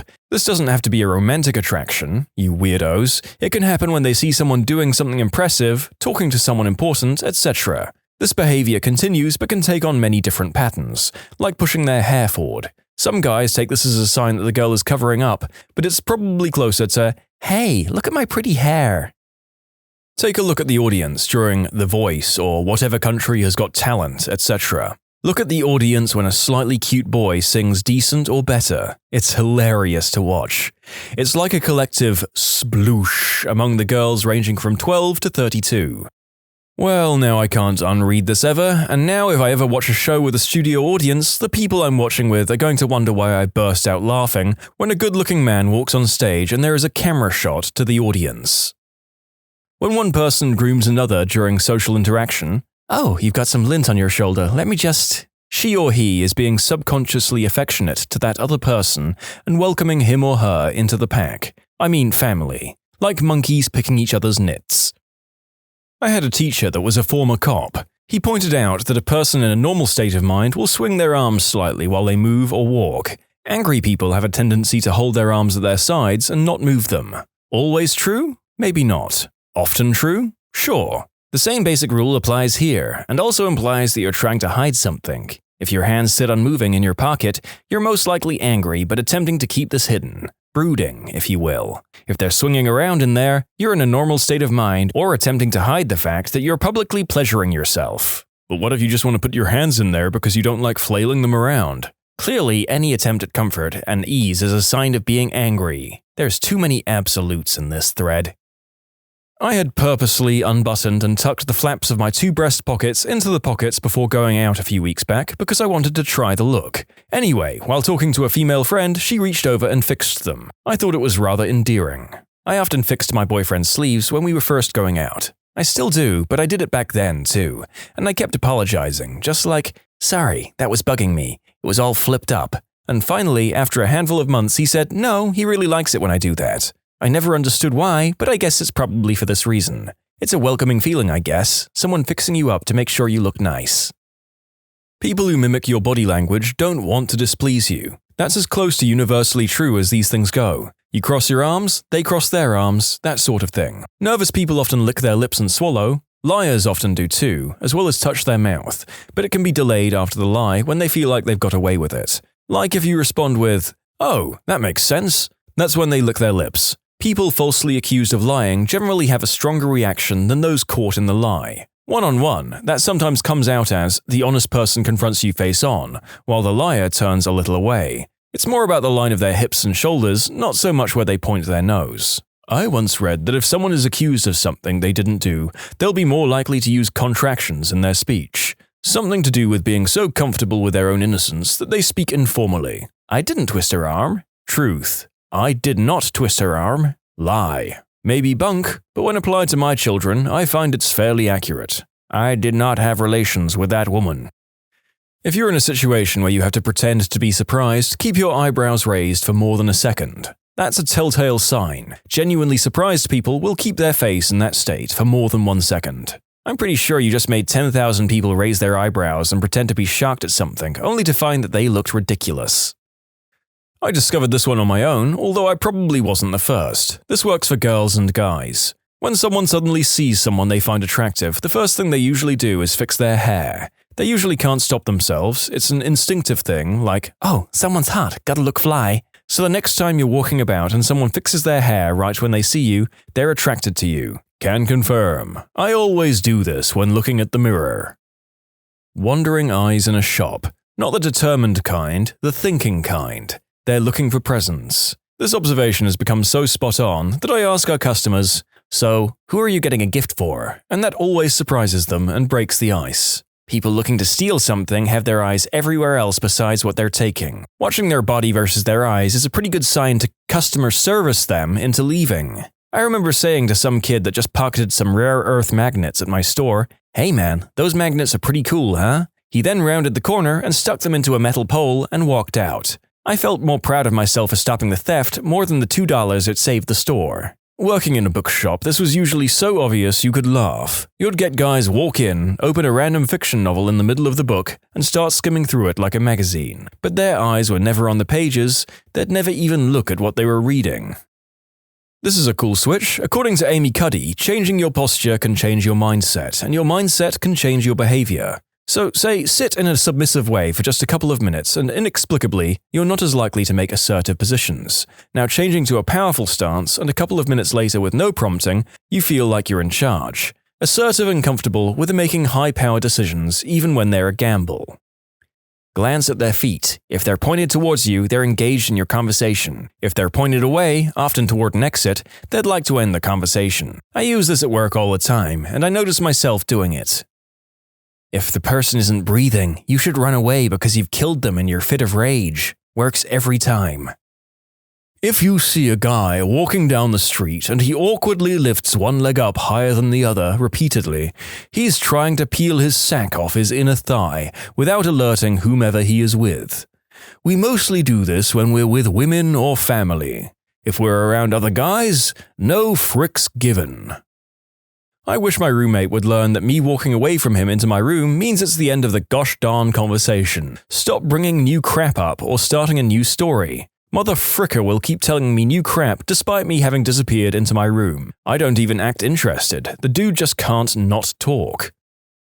Someone mentioned body language clues being generally true but not universal. I suffer fairly bad anxiety in public spaces. I've been told by my friends that I look angry as I walk down the street. I've received looks from security staff in shops, maybe in my head because of the anxiety, etc., as I walk around the store looking shifty and darting my eyes everywhere until I settle down. I think I look everything but nervous. I'm sure most people have a more general character, and you can assume body language for them, but a good 10% must have less typical personality traits that affect their body language. If someone hugs you and then pats you on the back simultaneously, they're uncomfortable with hugging you. If you're having a conversation with a girl and some guy just comes in and interrupts the conversation, don't stay. In fact, walk away. If the girl doesn't like that guy, she'll automatically come looking for you. People will always revert back to someone they trust or are interested in. What are the cons of being attractive? You don't know if someone likes you for you or just how you look. They come for the looks and stay for you, I guess. Not always. That's definitely one of the downsides of physical attractiveness.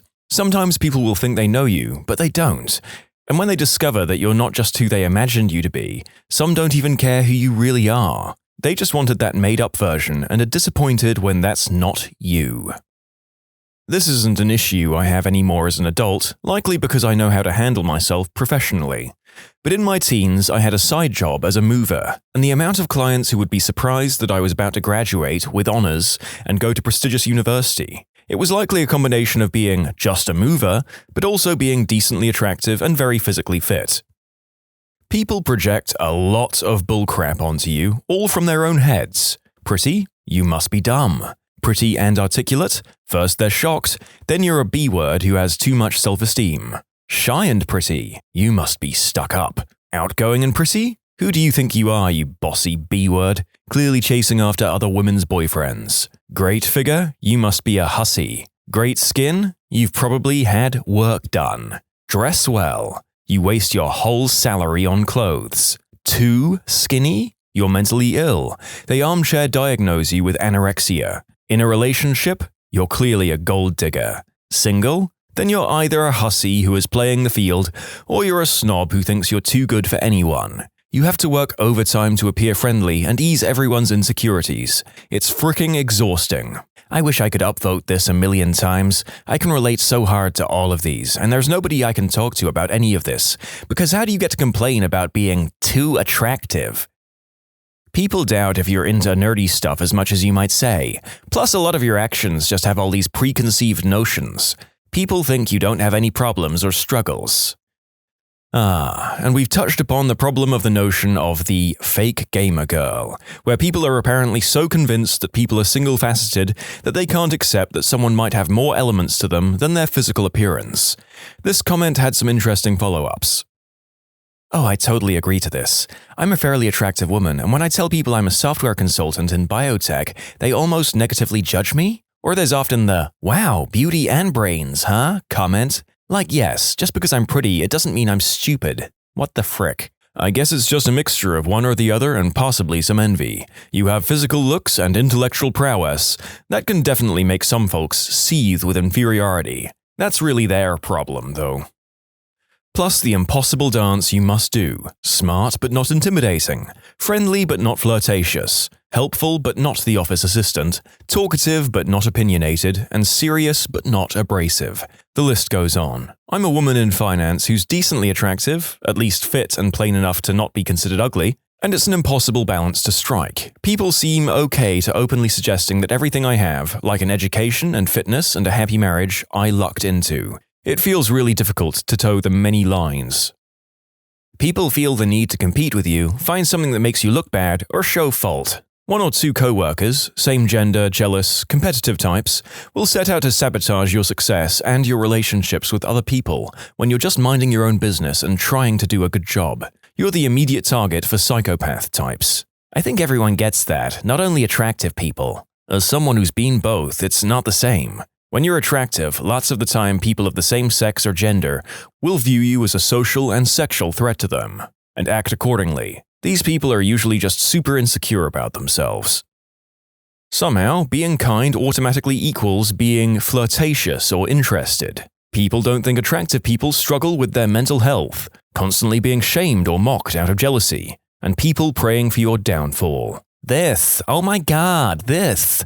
Anytime I talk to a male coworker, all the ladies will rush after and say the guy has a huge crush on me or his face lights up when you talk to him. I'm honestly just talking to people, male and female, to actually have a conversation. I'm not flirting and there's no intention on my side. I'm just conversing, people. So frustrating. Loneliness. Friends of the same gender avoid you because they're afraid their partners will want you. Opposite gender only want one thing. My best friend in high school became threatened at some point when the pretty scale tipped in my favor. It had always been in her favor. I feel gross saying this, by the way. I don't consider myself a conceited person. It didn't help that her mother even made comments, urging my friend to stop hanging out with me, not to let her boyfriends meet me. It was so dumb. Years later, I realized they were just shallow and toxic. But yeah, some women will just not like you until you reach middle age. I'm pretty okay talking to girls in general, but then there are the bombshells, 10 out of 10. And there's just something so intimidating about them, and I don't know why. I just can't make decent conversations, at least not at first. I'd imagine it happens a lot to them, and must be quite awkward and weird when you just want to have a normal conversation with people. Creeps. As a below-average looking woman, I can actually tell you that creeps creep on ugly women too.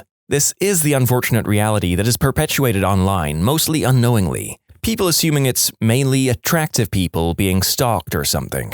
It's become a large documented thing in Me Too when people believed almost every claim since the actresses were mostly young and conventionally beautiful. But most indecent conduct isn't some creep following you or picking out attractive women. A large majority is done by someone you're close to or related to, in which case it's more about a power dynamic than conventional attractiveness. As someone who's been both young and hot and fat and frumpy, I found that the more conventionally attractive you are, the worse it is. Hot me was harassed every time I traveled home alone at night, and frumpy me enjoyed blissful invisibility. Not only the unwanted attention goes away, people are also less likely to help you or give you free stuff. There's a danger in taking on topics like this of suggesting any one group, in this case the conventionally attractive, have things better or worse than the rest. Hopefully, small conversations like the one I just quoted can highlight the unfairness that will affect people at all levels of perceived aesthetic value. The next comment summarizes one recurring theme in this thread quite succinctly. People can like you way too much or hate your guts with a burning passion really quickly based off nothing. Jogged my memory of a time when I was attending my cousin's Halloween birthday party. My cousin, drunk as a skunk as he should be, ended up smashing a bottle or glass, and I was cleaning it up. Another guy came over to give me a hand. Well, I guess his girlfriend, who I'd never met prior, too noticed and felt a way about it and targeted me the entire night. She kept taking jabs or making random comments about me. The solid proof of her raging, whatever she was on, was at the end of the night when they were leaving and she said goodbye to everyone and pointed at me and said, "But not you. Some people truly just suck." Close friends repeatedly dropping you or even straight up ghosting you when they develop unreciprocated feelings for you and it gets too painful for them. I've got serious abandonment issues.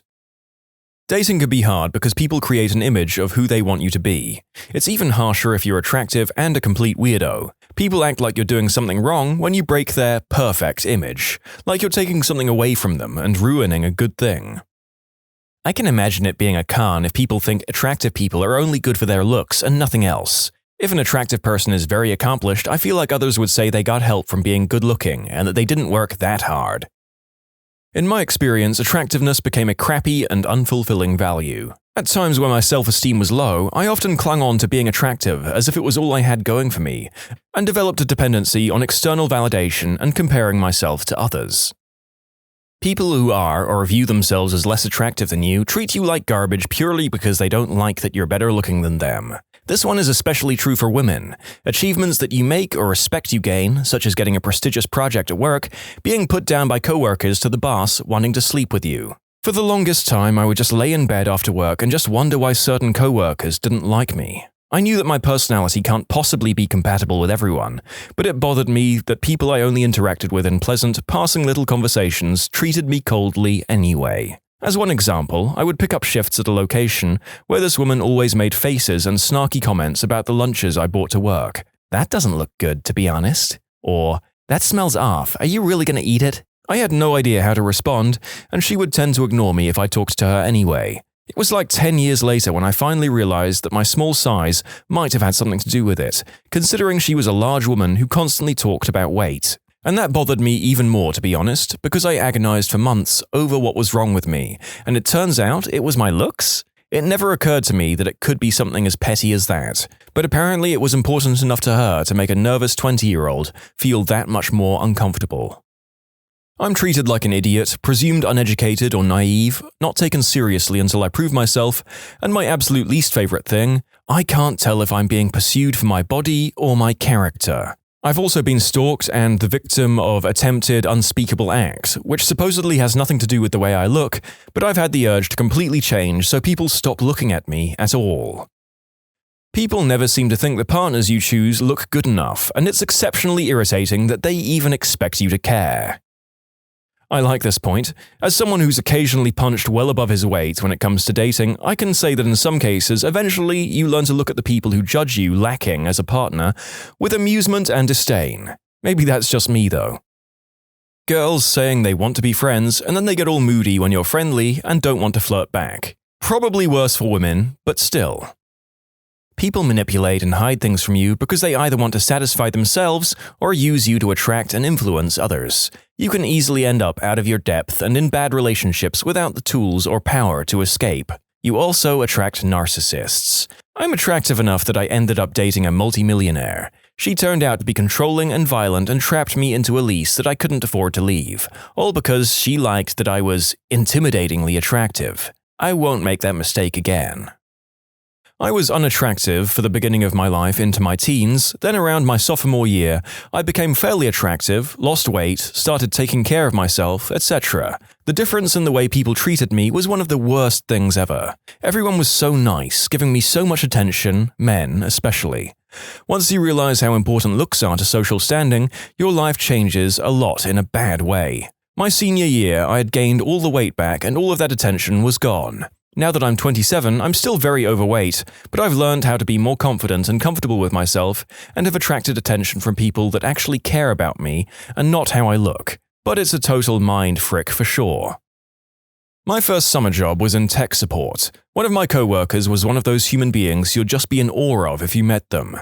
She was brilliant, Dean's List, biomed student, skipped a grade in school, and also unbelievably pretty. Gymnast turned varsity cheerleader. We had virtually no work to do and just kind of goofed around watching movies or chatting about stuff. Some of the things I remember her telling me about at the time were male friendships not feeling genuine because they were waiting to swoop in once she was single, finding it hard to be taken seriously for her intelligence sometimes, creeps, unwanted attention in public, not directly, but the sense that outside her family and a small group of her very trusted friends, that she might have felt like friendships were superficial. I just derived that from the cheerleader drama stories she shared. I was 18 and had just finished first year of uni as a socially awkward kid anyways, so none of this made sense to me, but looking back, I learned a lot from her about stuff like that.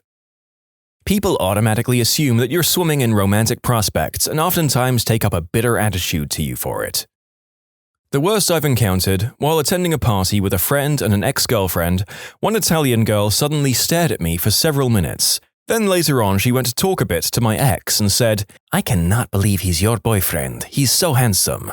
What the frick? Then she came back at me while I was talking with my friends and waited there for maybe 15 minutes, staring at me, trying to talk to me. I didn't know at this point why she went up to my girlfriend, and I was feeling something was really off, so I've only really looked at her once in this and never really answered her.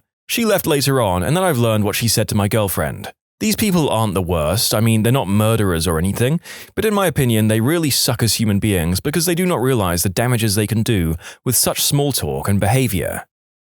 You're never left alone in public. If you do something weird, people are much more likely to notice. But it's far more acceptable to be weird when you're attractive. Being weird as an attractive person is seen as quirky. Headphones. Always. You can't admit how much effort it takes for a huge component of attractiveness. Fitness. So you just have to let people think that you're lucky to be so thin and that it's not a deliberate effort to get sleep, prioritize health, etc. I'm not attractive necessarily, but I'm fit at an age where many of my peers are convinced that getting fat and frumpy is automatic, and it's hard to navigate. I've tried not to counteract what some of these people say so as to not taint their perspective, but I will weigh in as a man of average to low looks but a weird metabolism. Some of us can do no exercise and eat junk food for a year and still look pretty lean and muscular, even if in reality we're kind of weak. So I say the last point isn't universal, but maybe slightly more at an older age. I knew a girl in college who was stunning and smart. She was a med student, and she also had a large chest. She could not have a normal relationship with anyone, women or men. Women were highly jealous, and men couldn't talk to her face. I imagine it made her feel intensely lonely.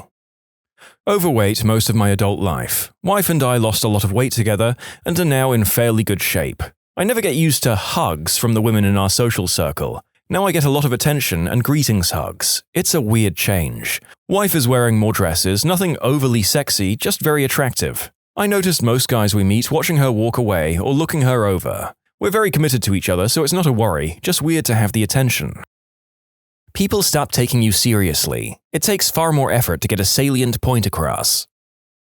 Depending if this is a con for you, extra attention. Quite frankly, if you're a woman, it's more difficult to be taken seriously at work, since people will think you're just a pretty face. Conversely, if you're in a client role, you may be put in front of the client more often because of your looks. If you're male, good-looking and semi-competent, you'll be promoted through the ranks very quickly, which is a huge pro.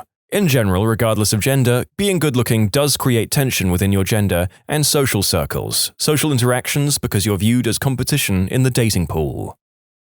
People only like the chase. 3 of my relationships eventually faded out because I was sick of hearing, "You're so pretty," and they know nothing of me as a person. I wanted quality time.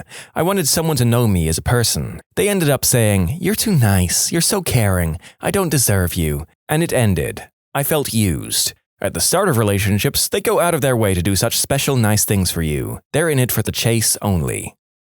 Definitely creeps. In the same vein, I cannot stand staring. It's a cultural thing, but subconsciously, I take it as a threat or challenge. Also, you can get more dates with anyone you want, but 99% of them only want to be physical, not to actually date you as a relationship material. You start to wonder if your personality is the problem. Friends of the opposite gender just don't exist. When I was ugly or overweight, child, teen, I had tons of male friends. As an adult, I've had guys end friendships with me once they found out I wasn't single, or when they decide I'm worth nothing beyond my aesthetic appeal. If they can't do the deed with me, then they want nothing to do with me, other than to stalk my Instagram. I'm sick of, men can't be friends with women. No, you just don't see my value beyond my reproductive organs. Being tempered and propositioned by people that didn't care that I was married, engaged, or in relationships themselves. It planted a seed that people are not as loyal as the perception they tell their significant others, and I brought it home at one point into my marriage. As a man, when someone much younger wants you, it can be intoxicating, and that temptation can be hard to control. Furthermore, when you reject some of these ladies, they go from wanting to screw you at first sight to mean and nasty and full of name-calling just because you won't cheat. Those good-looking people can be hiding evil minds. The older and less attractive I get, the better people in general seem to treat me. When I was young, late teens to early 20s, women were nasty and men wanted me for one reason and one reason only, which is also nasty. I was subject to some pretty unsavory behavior and called degrading names. When you're treated nicely, it's for ulterior motives. Now, I get along with other women, and nobody is unnecessarily and inexplicably nasty to me, and I've actually made decent male friends. Nobody has tried to screw me for social points in years. In general, people take me more seriously and make far less assumptions about my personality and my background. When you're attractive, people tend to assume that everything else in your life is or has been great too. And I swear they used to imagine me living on daddy's yacht, sunbathing, and only lifting a finger to go shopping, based on the assumptions people used to make about me and the way they treated me. I had a few older men call me princess and act like I needed to be taught lessons about hard work and friendship, which was infuriating because my family was homeless when I was growing up, and I've been working since I was 14. But when you're pretty, people take one look at you and ask, "What would you know?" Overall, people behave very strangely around people they view as conventionally attractive, and they make a lot of assumptions. There's a lot of bias, and that is a massive con. People almost never accurately judged me as a person. I felt like many people looked at me, but nobody actually saw me. Getting older has been a relief. People ask me actual questions about who I am and where I come from now. Far less people look at me, but I feel more seen than I ever did as an attractive young woman. I can't wait to turn 40. Now that I work in a female-dominated environment, I take extra care to make the younger, beautiful women feel seen and not just looked at. I like this approach of using your experience from both sides of the perceived aesthetic aisle and using it to empathize with those who suffer from the undue prejudices of society. People think your feelings can't be hurt. They assume your confidence is at a 100 and they can criticize your whole look without ever hurting you. Or maybe they want to hurt you for it. And it's difficult to get people to listen to the content of what you're saying. And you can say something insanely profound and be hit with, "Well, you're too pretty to worry about such things." The assumptions people make, that's the sucky part. You're more likely to experience manipulation or be outright preyed upon. For women, people won't take you seriously, and if you marry an unattractive guy with money, you'll probably be seen as a trophy wife by others. Other girls may find you threatening. If you have a friend of the opposite gender, their partner may find you threatening. My job has put me in positions with female models, and the main things I've noticed are a lot of people neg them. It's like they can't imagine this beautiful person can be nice or smart, so they constantly chip away at them, and many times it works. Being attractive doesn't bring down the cost of bacon. Getting constantly hit on by a gender you're not into. Boyfriend and I are both decent looking and straight, and 80% of people who hit on us are the same gender as us. We both give off gay vibes without trying, I guess. I'm not even that attractive, and yet going to clubs and stuff gives me the ick. Like, I love dancing and hanging out with my friends, but I'm so sick of creeps trying to grab me, or just following me around or whatever. If I'm on a night out these days, I usually only go to clubs and bars if I'm with a mixed group of friends of guys and girls, because as soon as it's just girls, random guys seem to think it's an invitation to get all up in our faces. Usually they leave me alone if I'm also with male friends, but even then, it doesn't always work. I just want to be able to dance without being grabbed or touched. Health inspectors. What's the worst violation you've ever seen? Former inspector here. I once discovered a rat infestation in the kitchen of a hospital. They asked me if I could prove my suspicions, and I pointed out the numerous foodstuffs with 1 to 2 inch circular holes chewed in them, but they didn't seem convinced. I showed them the trail of droppings and footprints coming and going from a hole in the floor drain, but they still didn't seem convinced. I showed them the 3 dead rats I'd discovered under and around equipment. I think they began to believe me at that point. Citations included rat infestation and absolutely deplorable cleaning practices. Used to have a job working as an inspector for storage tanks at places like dairies and factories. Went to a cheesecake factory, an actual factory for cheesecakes, not the restaurant chain, to test a milk storage tank. It had just been cleaned and was being prepped to be filled with a tanker full of milk. I noticed the floor of the tank was covered in bleach. It turned out the floor manager couldn't be asked to spend the time sucking out the rest of the cleaning fluid used in the cleaning process and, as a standard, just filled the tank with milk on top of dozens of gallons of bleach. His theory was that there was enough milk to dilute the bleach to acceptable consumption levels. I wrote a report and he was promptly fired. By the way, my 12-gallon estimate is just that, an estimate. It was a huge milk storage silo, 40,000 litres if I recall, and roughly half an inch of the floor of the tank was covered in cleaning fluid. The dilutions we're talking about probably wouldn't have been harmful or even tasteable after being pasteurized and mixed with cheesecake ingredients. But that's also a guess, and it's also not the point. My gosh, you already went through the trouble of cleaning it. What the heck was an extra 5 minutes to properly finish the job? Glad he got fired. It was something to do with the extra attachment he'd need to use for the nozzle, or something.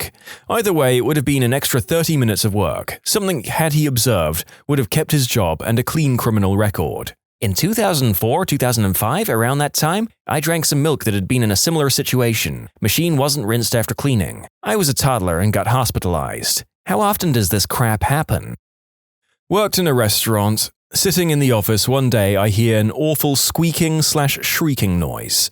Took me a little while to find the source. The source turned out to be a mouse, stuck in some old spilled pancake syrup under a storage shelf, being eaten alive by the mouse stuck next to it.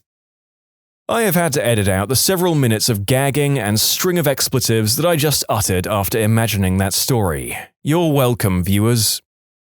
Did food safety inspection at a large slaughterhouse for a while. We did our own inspections each shift, and the government inspector stopped by once a day too. One day I came around a corner and one of the workers who was running service for the butchers had dropped a ham on the floor. So the proper way to handle this was for him to leave it there and call for a re-inspector to come pick it up, take it out to carve off any contaminated bits, and rinse it in boiling water. Now, it relatively often happened meat was dropped on the floor, it's just very, very hard to avoid it when running in a factory setting with human labor.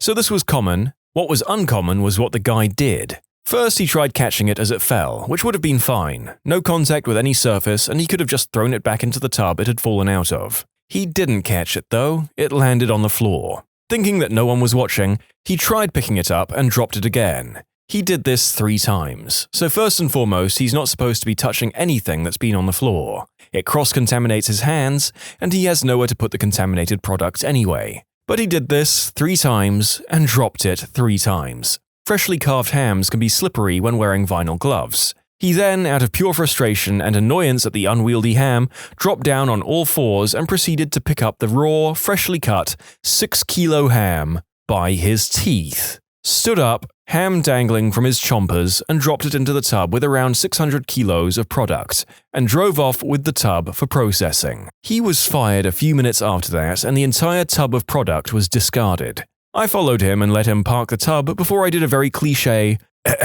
type of scene. I wish you'd interrupted him while he had the ham in his mouth. Well, yes and no. Had he picked up the ham by his teeth and carried it to the grinder for disposal, technically he had just packed up contaminated product and had to change his clothes and gloves. Of course, carrying anything in your mouth, whatever it fricking is, doesn't fly. But a straight, no prior warning firing? I'm not so sure. Probably though, that wouldn't have been up to me. But when he put it in with the clean product and drove it off to processing, that shows a complete disregard for any sort of understanding of what you should and should not do when working with food. He had made the decision himself even before I dragged him into the office of the shift director. There was no other option.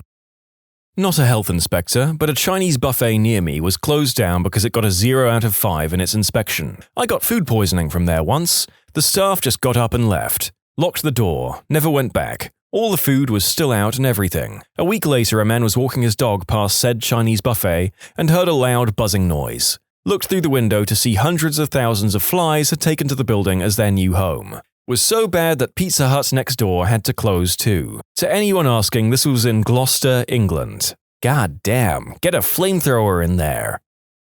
Pools that have absolutely no chlorine. Pedicure tubs filters that have never been changed. All their disinfectants were expired. A restaurant that refused to clean up pest feces or urine and refused to properly reheat foods. The kitchen had exposed wood everywhere. Well, it would be exposed if there wasn't a thick layer of grease and no sanitizer. The pools that have no chlorine things happens all the time. As a former pool manager, I can tell you almost right away too when I get unchlorinated water. Chlorine is volatile and will dissipate quickly, especially when it's sunny out. If you're running an outdoor pool and not constantly monitoring the chlorine concentration and the feeds, it will turn into a pond in about 6 hours. At that point, you're just taking a bath with everyone in your town. Also, really shallow baby pool? You can be almost sure that at least once a day it has no chlorine in it. When you're dealing with less than 1,000 gallons, that thing will vacillate like crazy.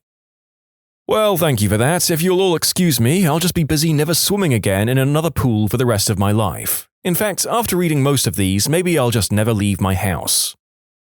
When my son was 5 or so, we had a nanny who used to look after him, and she used to take him to a local pub where one of her friends worked. He got used to sitting at the bar, eating a packet of crisps, and drinking a soda. I'm starting to realize as I recount this, as it doesn't reflect too well on my parenting skills. Oh well, he's 17 now, so I guess it's too late for social service to come and take him away. Anyway, the nanny was great, no matter what you might say. The nanny and her friend were round the corner in the other bar, chatting away, when a couple of besuited gentlemen wandered into the bar. My son was laying a line of crisps along the bar, and one of the gents started talking to him. It's worth noting that the regulars in the bar were used to him being there, and often referred to him as the boss. They let him pour drinks and so on, ostensibly under the supervision of the bar staff. Needless to say, it's illegal for 5-year-olds to be employed as bar staff, even in the UK. "I'm in charge here. Would you like a drink?" offered my son, scooting around the back of the bar. No, it's okay, thanks. What are the crisps for?" "Oh, I'm feeding my friend," my son replied. "Really? Where's your friend?" "He lives in that little hole."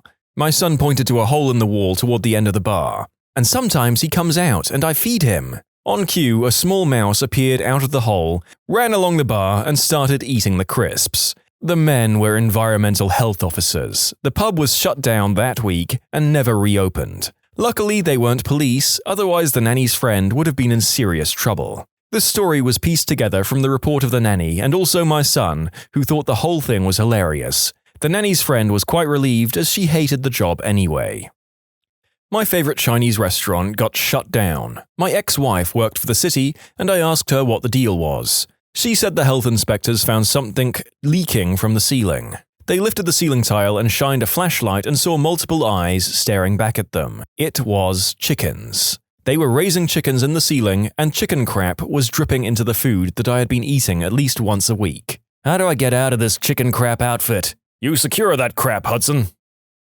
My dad worked pest control, and after working that job, he can no longer eat Chinese food. He said that nearly every Chinese restaurant he had to work in was disgusting and crawling with roaches. But the one that took the cake was when he had to strip down in the kitchen after a ceiling tile broke and roaches fell into his overalls. My dad did pest control. I went to hang out with him one night, and he took me to a Chinese food restaurant. When we were done eating, he was lingering over his tea, and I was like, "Hey, Dad, looks like they're closing up soon. I think we're keeping the folks from getting done." He's cool and calm. "It'll be fine." So we sit. He pays the bill, and we wait. Finally, they're shutting off the lights out front, and I'm losing my mind. I'm horrified, embarrassed, and I'm thinking, these poor people. Finally, Dad stands up and says, "Be right back." He comes back in with his gear. He proceeds to treat the place for their rat problem and the roaches. He gets me to help him carry and move stuff so he can do his job, and doesn't see any problem with this. In conclusion, Pest Control Dad treats a restaurant for nasties right after we eat there. My stepdad used to be a baker in an authentic recreation of an 18th century New French fortress. Because they sell bread to the public, the health inspector came by, and she was ripping into my stepdad for violations like the stonework walls, the doorless entryways, or the lack of mosquito zappers. He pointed out that they were following the highest standards except for things that would destroy the authenticity of his 18th century bakery. The health inspector relented and agreed to give him a pass after verifying the food storage area was secure. They went to the shed, which was a doorless building attached to the bakery. As the health inspector went in, there happened to be an escaped cow licking all the loaves. My stepdad could only say, honestly, this never happens." They passed the health inspection. In conclusion, health inspector witnesses escaped farm animal licking all the bread in a bakery and passes the health inspection anyway. Does your stepdad live in a sitcom? That would explain a lot. Like the laugh track that plays any time he cracks a joke, even if it starts only the two of you in the room. "My name is Cow, and when at night, or when the moon is shining bright, and all the men have gone to bed, I stay up late, I lick the bread." My friend was inspecting a restaurant and walked out the back to find a man stirring a huge pot of curry. With his arm. No spoon or anything. Just up to his hairy elbows in curry. I'd be more worried about how cold the curry is that he was able to stick his arm in it. Most people in the food industry have insane tolerance to heat. I've not worked in a commercial kitchen for some time, and I can still pick up a pan out of the oven with my fingertips for a brief period of time. Can confirm, people would warn me that something was too hot to touch, and I'd be like, "It's cool, I have waitress hands." Or alternatively, "Fire cannot kill the dragon. I like to think it's more a case of working in the service industry kills your will to live, so you become indifferent to the plates burning your hands. As a man with asbestos hands, I can confirm, coffee machines, kitchens, and hot plates will give you a D&D-style fiendish resistance to fire.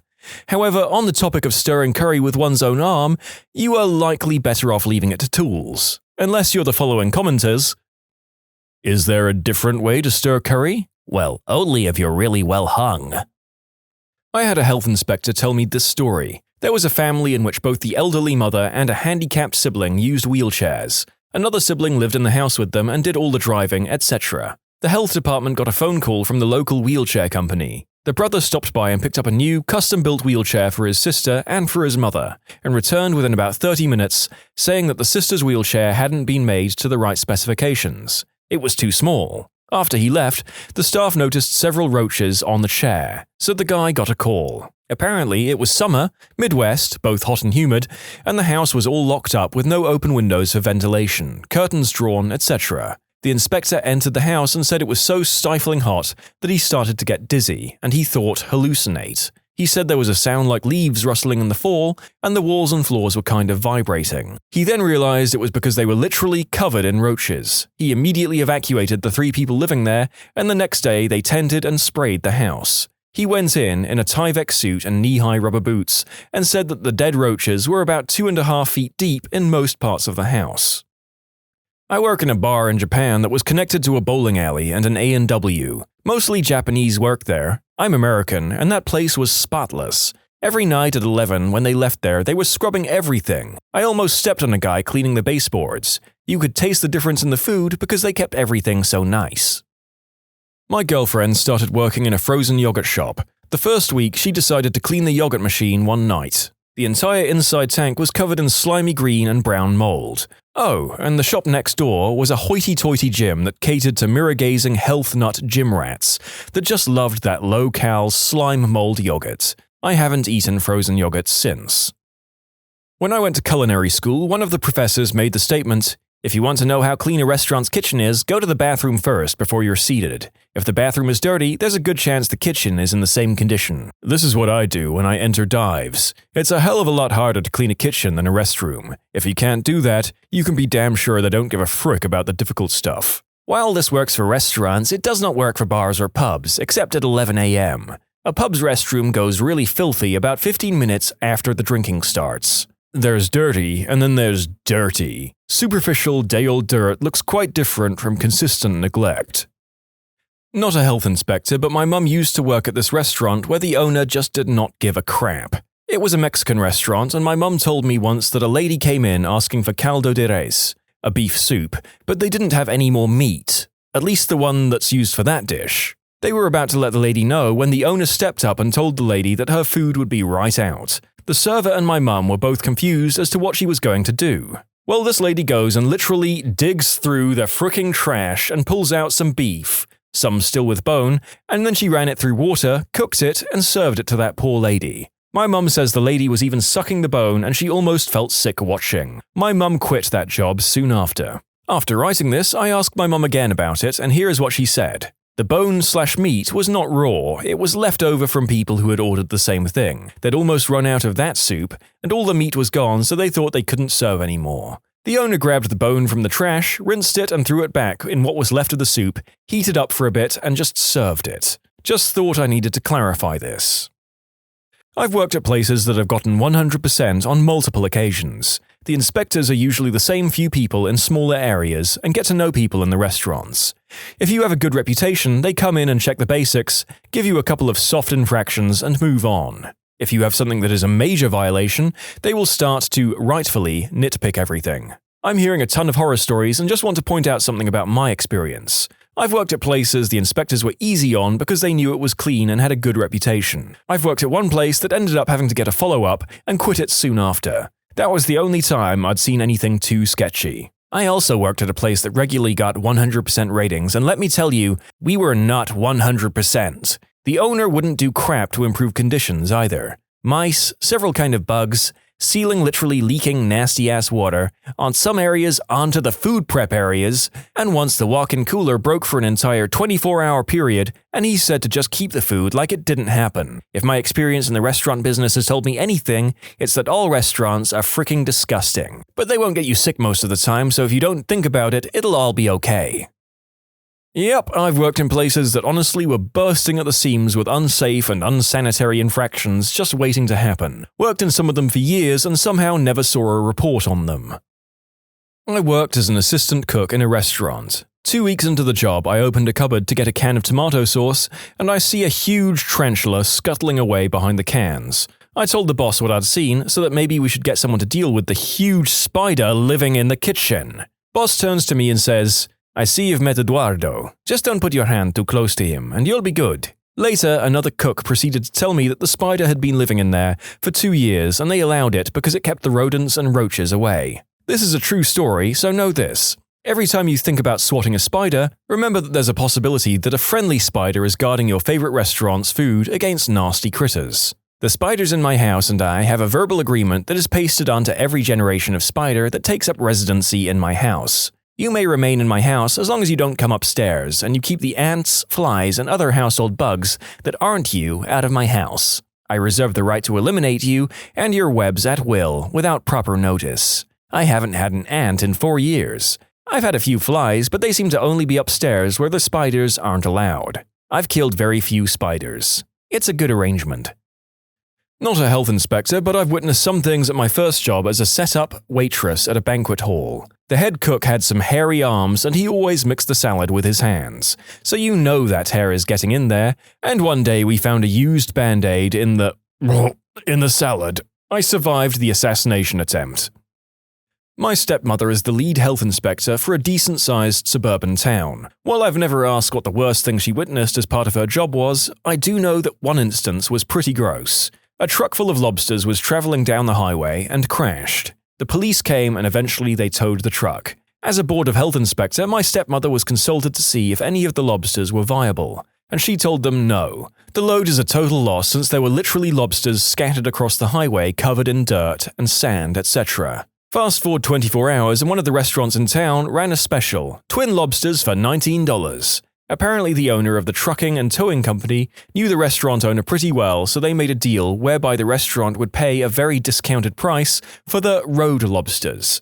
The restaurant would turn around and illegally serve the lobsters to unsuspecting customers or sell them out of a truck behind the restaurant. I'm not sure what the repercussions were, but I think they were shut down for like a week. They closed shortly thereafter, and now there's a new restaurant there. The towing company lost their contract to tow vehicles and semi-trucks with the town and the state. It's crazy that they didn't think the health inspector would figure it out. It's their job.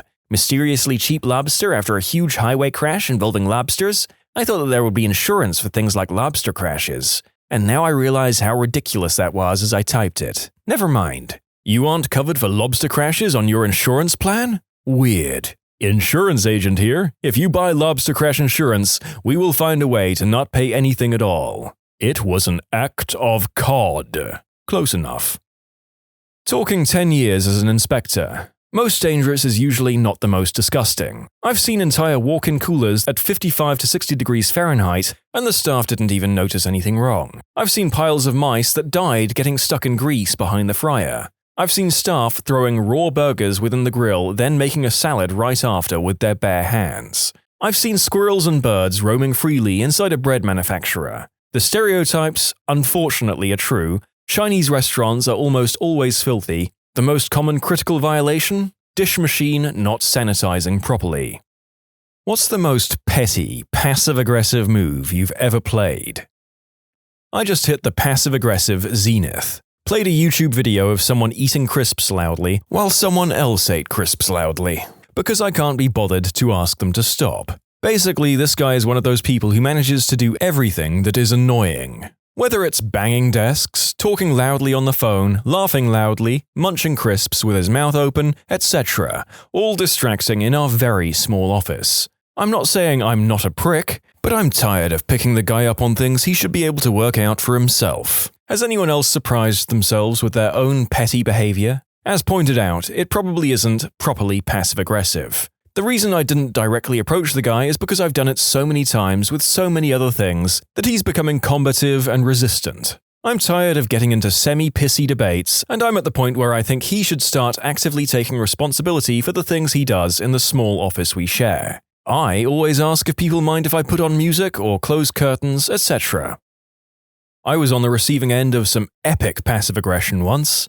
I was in the 12 items or less line at the grocery store, and as usual had counted my items before I got in the line. An older couple got in line behind me and clearly did not think I had done so. They spoke loudly to each other, I guess hoping to embarrass me. "That doesn't look like 12 items to you, does it, Marge?" etc. This continued on, and when it was my turn, one started, "Let's count. 1, 2, 3. I started wondering if maybe I miscounted, feeling a little panicky as I usually try not to be a D-bag. Then finally, 10.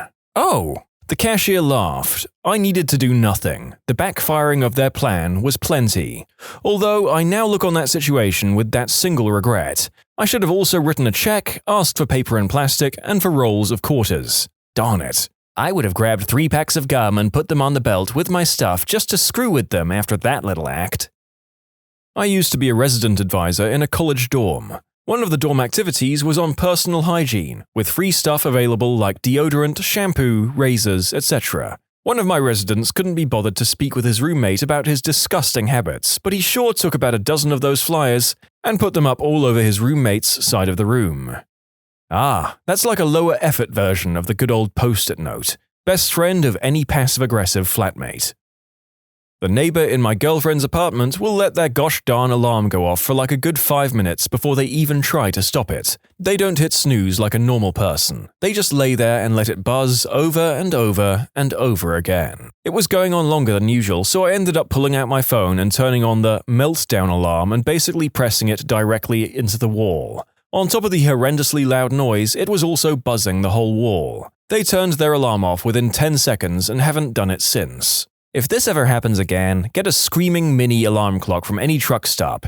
It's 110 decibels of get the frick out of bed. Treat it like a grenade. Set it for 1 minute, it's a timer, and toss it in their window. It's brought people to tears because they couldn't turn it off. Oh, thank you for that wonderful idea. My neighbors don't have a problem with their 16-year-old son and his idiot friends going out at 2 a.m. drunk as frick in their backyard, yelling and screaming till the sun comes up. Nobody around will say anything because I live with a bunch of old fricks and I don't want them damaging my car. So I just ordered one of these. This Sunday I'm throwing it in their yard the second they decide to go in, because they always go out every weekend and do this crap. It's going to be so worth the money, even if I have to do it every weekend.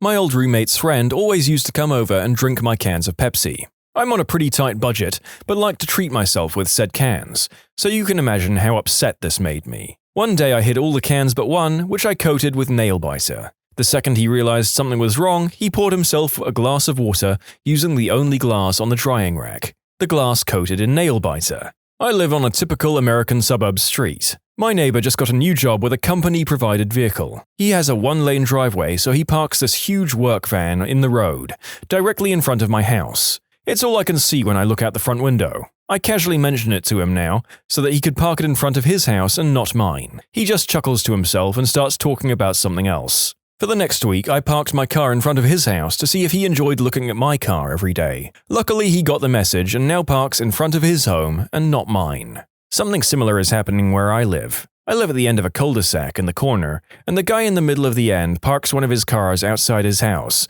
blocking our driveway to the point where we have to snake around his car in reverse. Meanwhile, his other car sits in his driveway that is thin but long enough for 2 cars. Did I also mention that both he and his wife are retired and rarely leave the house? We have other neighbors with similar situations, so everyone keeps moving their cars like a game of chess to park in front of each other's houses to annoy each other. They are all gradually getting more and more teed off with each other, and just when they are at the tipping point, I'm soon to be adding a new car to the scenario. I will park it in the worst place and watch the drama. Skip passive-aggressive, go fully aggressive. Buy a beta car, spend under $500. Insure minimally. Put the beta in your driveway. Wait until your neighbor blocks your driveway. Nail the neighbor's car. Blame the neighbor for being parked in front of your driveway. Take no responsibility. Repeat until the point has been made. Sell the beta for whatever you paid for it. I blow kisses to angry drivers. I'm a guy.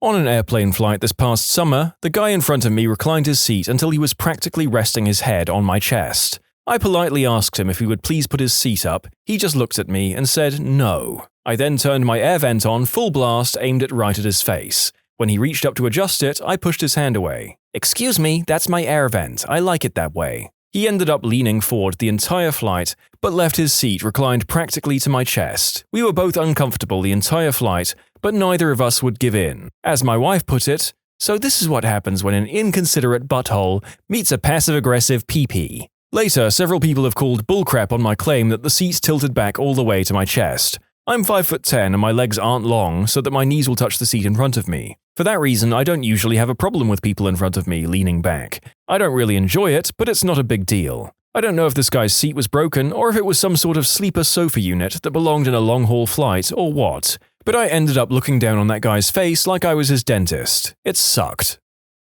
I was at Costco once and they had massage chairs at the end of the aisle, right by the crutches and folding wheelchairs, etc. Two older women were complaining about me using it, making remarks about how I was abusing the equipment or some crap, so I struggled to get off the chair, gave a look of pain, and wheeled off in one of the wheelchairs. I kept one of my hands shaking and went right past them. Their faces were one of the best things ever. In conclusion, used muscular dystrophy to screw with someone. Oh my god. I think the most perverse part of this account is that even from the way the author has written it, I'm not 100% sure one way or the other whether they actually have that particular disability or any disability at all. I just hope the ladies in question feel terrible regardless. I was watching Batman at a theater and the kid sitting in front of me kept rocking his seat back and knocking me in the knees. I asked him to stop, he glared, then stopped for 5 minutes. But he started again and kept intentionally rocking it back to hit my knees. So I put my foot at the base of the chair so he couldn't rock it backwards. He turns around, glares at me, and mutters, "B-word." This kid couldn't have been older than 11, so I let him keep rocking and waited until he was winding back to rock it really hard. Then, when he was at his apex, I kicked the back of the seat hard. It smacked him in the head and he whiplashed forward. Needless to say, he didn't lean back for the rest of the movie. In conclusion, I kicked a kid in the back of the head, and I'm not entirely certain what passive-aggressive means. You delivered the kick that the kid needed, but not the one he wanted. Some men just want to watch the chairs rock. He merely adopted the chair. You were born in it. Let me tell you how I got this whiplash. When you lean back, you have my permission to die. There's these two girls who sit behind me in one of my classes that don't shut up. No matter what my professor says, they always have to talk about it between the two of them. After doing this, it's always leading into longer discussions between them. It's freaking annoying because I'm actually interested in what my professor has to say. He tells some pretty interesting stories. One day, I'd had enough of it. When they started talking again, I took my laptop out and made a new Word document. I made the font large enough to where they'd be able to read it and typed 4 simple words. Shut the frick up. I cleared my throat very loudly, I should add, and just slightly moved out of the way to where they would be able to read it. That was 2 weeks ago, and they haven't said a word in class since. I had the same problem in my philosophy class. For about a week, I would type everything that they said. At the end of the week, I handed them each a transcript of their conversations. I pulled the same thing last finals period. I was on the quiet floor of our student center, where not even the laptops are allowed. The clicking of the keyboard is too loud. There was this girl furiously typing on her laptop and having a cell phone conversation about her child termination. It was very, very distracting, and no amount of throat clearing and angry looks got her attention. So I scribbled, "Shut the frick up," in Sharpie on my notebook, coughed loudly, and held it up for her to see. She got up and left, and I got a very enthusiastic round of golf claps. In college, I had the worst roommate. She would stay up all night, sleep all day long, and dramatically sigh or groan if I accidentally woke her up by, being in my dorm room during the day. She also could not shut up for about 5 minutes. She literally wandered around our room muttering to herself mostly, "Frick!" and "Jesus Christ!" And if she wasn't doing that, she was sighing and groaning and slamming drawers shut. She also left food that should have been refrigerated out on her desk for weeks at a time, including stacks of burgers still in their paper wrapping. It smelled. Anyway, she mentioned once how she hated living in the dorms because she couldn't smoke in there. I casually brought up how my last roommate broke her contract and moved into a house mid-semester, and she just loved it. New roommate got excited and started to look into getting an apartment. What I didn't mention was that it costs $1,000 plus that month's dorm fee to break said contract, and apparently she managed to sign up for this without noticing that fine print either, because for about a week after she had screaming matches on the phone with her mum about the money. A week later she was gone and I had the room to myself for the rest of the semester. It was great. I would feel bad, but living with a frantic, swearing, sleep-deprived burger hoarder was too much for me. In conclusion, talked Oscar the Grouch into breaking room contract, resulting in unforeseen expenses on her part. Oofed. I mean, she was probably outright told by student housing that it would cost her money, so hopefully decided to move despite that fact of life. It just sucks that it sounds like her mother had to foot the bill. Mine is a painful memory to relive, but I'll do it for the sake of this thread. Me and my then-university roommate shared this tiny room with one double-decker bed, a cupboard, 2 tables, and a mirror. The mirror is depressingly important in this story. It was opposite the bed so that I, sleeping on the top bunk, could actually see what my roommate was doing underneath. You know where this is going. So one day I woke up to this horrible squelching sound. In my mind, I knew what it was. I just didn't want to entertain the idea. It must not be that. It can't be. Furtively, I glanced at the mirror, knowing that the reflection would take a little bit of my soul with it. Sure enough, it was my roommate, under my bunk, pumping vigorously in his boxers. I have never seen anyone beat it that feverishly. It was almost beautiful in some sick, perverse way. Okay, so the problem was that he kept doing this. I kept waking up to the sound of the guy who watches Matrix Reloaded daily, frantically beating off in his boxers. Even worse, sometimes he'd let out an ugh sound that chills me to this day. I cannot watch Japanese adult flicks because of him. I didn't even know what to do. Should I accept my fate and consider this morning jerk session as some kind of cruel alarm clock? One fateful day I was woken up to the usual squelching sound, and I decided to do something about it. I just cleared my throat. He immediately stopped. And it was then that he knew I knew. We never spoke again, and he moved the following semester. You fricker. I know you're on Reddit. If you're reading this, I'm going to come and spank the monkey in front of you one day. Drunk. You mother fricker. I wish I'd employed a similar passive-aggressive tactic on the guy who sits directly behind me. He's insanely annoying, such that he's infamously never sat with his actual team. They rush to fill any seats that come free. And there's a long list of people who've said, "If you sit me near him, I will quit. Seriously." Highlights include, he seems to have old smoker's lung/throat problems, such that his voice always escapes as a gurgled squeal. He can't help that, but he shouts, of course, so it's akin to sharing the room with a banshee. He spends hours per day cramming Bombay mix into his mouth. He then chews it with his front teeth for maximum crunch volume. He'll still use the phone or shout at people while eating.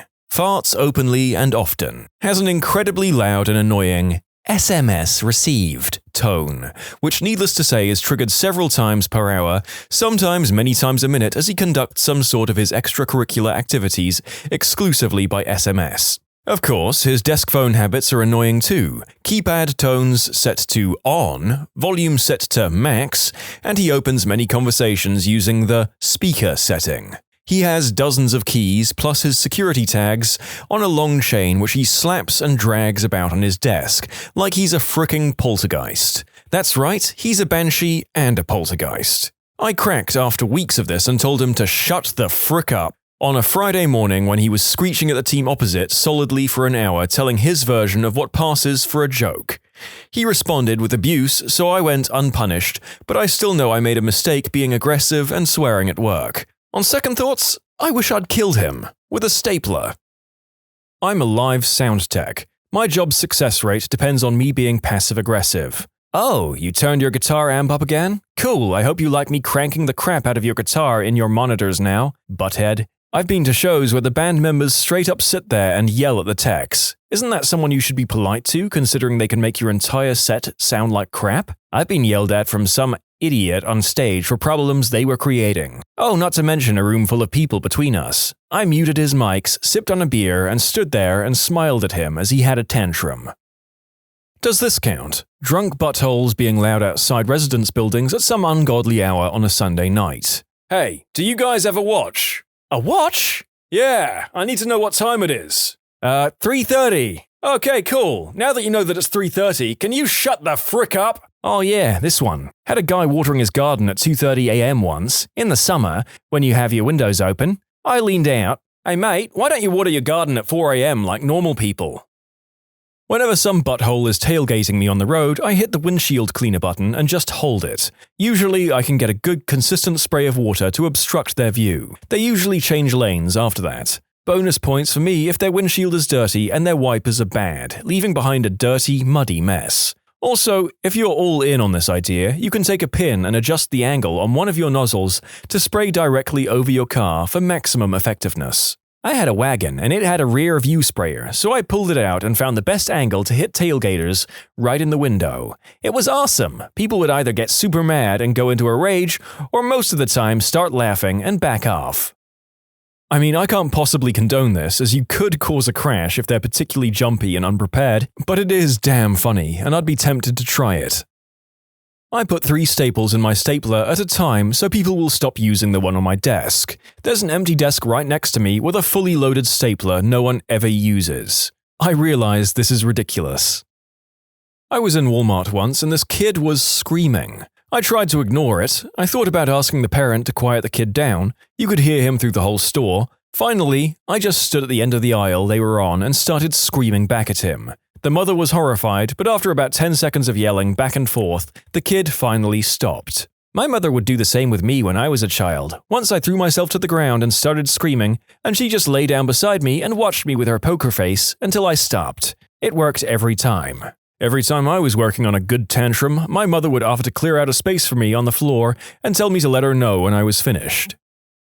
The residents at the pool I work at complain about everything, making the shifts that my co-workers and I work extremely trying on our patients. It eventually got to the point where a number of residents petitioned to get one of the guards written up because she was sucking a lollipop in an inappropriate manner while on stand. As head guard of the facility, all of these complaints went to me. Eventually, I got sick of this and took action. What the residents didn't realize up until about halfway through the summer is that the pool they use has a number of small rules that no one really acknowledges, because honestly, it's not worth anyone's time to enforce them. These rules include things such as enforcing designated areas to eat and a sort of blanket ban on alcohol. From July 25th on, under my authority, every guard was required to reprimand all residents on every single infraction, in order to give them a taste of their own medicine. I can honestly say there is nothing more satisfying than having one of my guards stop a hated resident from enjoying a few drinks with whoever they're with, and then looking them right in the eye and just absorbing their hatred. It's sublime. When I was pretty young, maybe 13-ish, my younger brother, 11-ish, kept frustrating me by stealing my CD player, and I was out for clever revenge. We had a CD recorded by a band from the local church called Flying Sheep. Something something Jesus and flying animals, you know the drill. The first track of the CD was 45 seconds of sheep noises. When he went to sleep, I snuck into his room quietly, located my CD player, set it to loop track 1 and turned the volume way down. About every 5 minutes I'd sneak in again and turn the volume up a little more. I did this for about 2 hours until there was nothing but bleating sheep at full volume about 4 feet from his head. My brother slept like a log, so he slept for the whole 7 hours, with sheep noises beamed directly into his brain. He woke up pretty angry. Apparently he had dreamed about trying to herd aggressive sheep all night long. Sweet revenge. If someone is really annoying me with what they're saying, or chewing loudly, smacking gum loudly, or making annoying drum noises with their mouth, I will sometimes turn music on and slowly turn it up to the point where I can't hear them over it. Sometimes I will even look them dead in the eyes while I do it. Well, that's better than my sighing tactic. Bravo! Whenever my roommate shaves, he always leaves little bits of hair in and around the sink. As other people's hair has always made me cringe, I repeatedly asked him to stop, but there would always be hair in the sink. So I waited. For 3 months, I grew my pubic hair to the most glorious length it has ever been and shaved it all off into the sink, and left it. I haven't had any problems with my bathroom since then. In conclusion, a wild bush appeared. The last 4th of July, some friends and I went down to the pier to watch the fireworks. We were sitting down when this couple decided the perfect spot for them was standing directly in front of us. I'd been drinking a bit, so it seemed like a good idea to bark like a dog. Not like a mean pit bull or something, more like a high-pitched chihuahua. I do a really good impression, by the way. They started turning around looking for the dog until they realized it was me. I looked them in the eyes and started barking with an even higher pitch. I think they thought I was crazy because they just whispered to each other and left. The old man sitting next to me gave me a high five. Watching my daughter at gymnastics, woman next to me was smacking her gum like a cow. I pulled out a pen and sat there clicking the button until she got fed up and left. Non-Americans. What misconception did you have about America before visiting or moving there?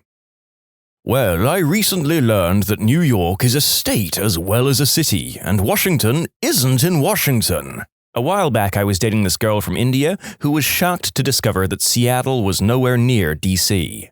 The best part about the naming of Washington State is that it was going to be called Columbia, but people at the time thought it would be too confusing, given that the nation's capital was the District of Columbia. This was before DC was mostly known as Washington, so they picked Washington for the state name instead of Columbia, to avoid confusion.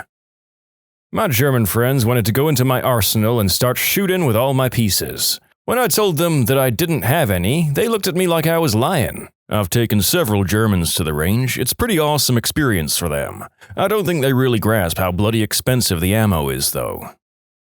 I don't know if it's a misconception, but I expected Grand Canyon National Park to be less well-maintained. Frankly, it's amazing for the amount of visitors. Visited last year, 10 out of 10. You people have an amazing national park service. This year we decided to come back and tackle Yellowstone, next weekend actually. Hats off to the national parks. That is some public sector crap I hope you people decide to keep investing in. For me, more than cities, they are the crown jewels of the US. The amount of public land in the US is unique and incredible. Thank Teddy Roosevelt and John Muir. They were both amazing men that pioneered the vast national parks of North America. It's true, despite the efforts of certain monetarily motivated entities seemingly working as hard as they can to gut the EPA and park services, America still has some incredibly well-maintained hiking trails and natural wonders. Long may they last. This one's a bit off-topic, but hear me out. I grew up watching American movies, American media, American everything, and it became this very familiar place that I'd never been to, and it almost seemed like it was fake, like it was all just one big movie set, and people spoke a made-up language I understood but never heard from native speakers in real life. At that point, my view on America was almost disconnected from reality. When finally visiting America, it was completely surreal. Like I was taking part of those fictional movies I'd seen as a kid. I saw landmarks in cities I had only ever seen on screen. It was a crazy experience. I get that. Even for Americans, there are places in the US that can be like that, especially New York City. I thought you Americans ate pizza every Friday. That's why I wanted to go to the USA in the first place. It's America. You can eat pizza every day. And when pizza's on a bagel, you can eat pizza anytime.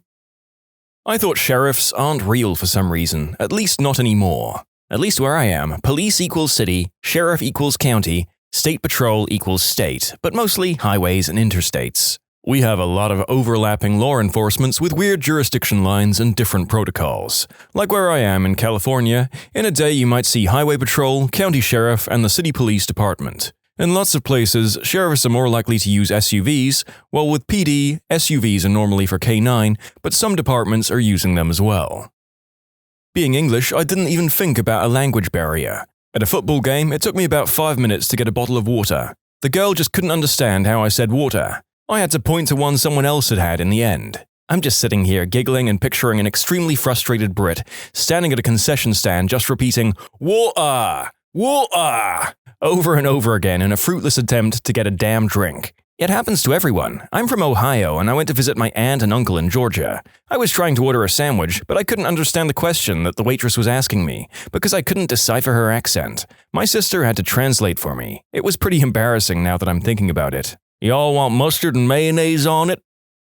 I thought people would say yee-haw a lot more. I'm sorry to disappoint. We failed our jobs as Americans, and I deeply apologize. Oh, and yee-haw. My brother in Connecticut deals with people in China and other countries from work all the time, and he started greeting everyone with howdy, specifically in order to perpetuate the stereotype. Honestly, you guys were a lot friendlier than I expected. Even in New York, which seems to pride itself on not giving a frick, I found people to be extremely friendly, polite, and helpful. It's been great hearing everyone's take on this, and now I have a long list of places to visit in America. Fellow New Yorker here can confirm we do give a frick. Quickest way to get a New Yorker to talk to you, you stare at a subway map for more than a minute. The one thing that breaks us out of our do not talk to strangers shell is when helping with directions. I swear, if you ask the quickest way to get to the Empire State Building, 3 of us will jump in front of you to make sure you get there, and 2 of us may debate about which way to go, even though both of our directions are right and it would take the exact same time. If we're really friendly, we'll even give you a tip to skip the Empire State Building altogether and head to the top of the rock. Better views, no chain link fence, and you can actually get that picture in front of the Empire State Building. Something you can't do when you're standing on top of that building. You can also ask, hey, does this train go to 34th Street? Just to get us talking. Honestly, I think that a lot of the infamous East Coast and New York surliness goes out the window when people realize you're British or European as well. But maybe that was an isolated experience for me. I didn't realize those red cups were actually real and used by everyone in the US at parties. I thought it was just like a movie thing. My mum's friend went to the US and brought us back a stack while we were at university. We felt like we were in a teen film, and we even washed them up when we were done so we could use them again. I thought that I'd have no problem communicating because the people there speak a form of English. I've listened to their accents in my media the whole life, etc. Man, was I wrong. I don't think I spoke to a single person who I didn't have to ask to repeat themselves at least once. This was in Orlando. Oh, this sounds stupid. I knew America was big, but when I thought I could drive from New York to Florida pretty easily, I was so wrong. I just didn't quite register how bloody far away everything is. And I was wrong when I thought alligators just lived in the Everglades. Those frickers are everywhere in Florida. How surprisingly cold some parts of Arizona can get. I visited after spending a year in northern Ohio and basically went there naked, as I didn't expect anything could be worse than Cleveland's winter. Nope, I almost froze to death when I went to see the Grand Canyon and it was snowing. Yes, when I went to the Grand Canyon in October, I showed up in shorts and a tank top expecting it to be still and hot, like I was in Phoenix. Nope. Not only was it freezing, but it was the windiest place I've been in my entire life. So beautiful, though. When my parents and I moved from Poland to Texas in 1997, we had no idea Daisy sour cream wasn't a cheese spread. Still have it on sandwiches.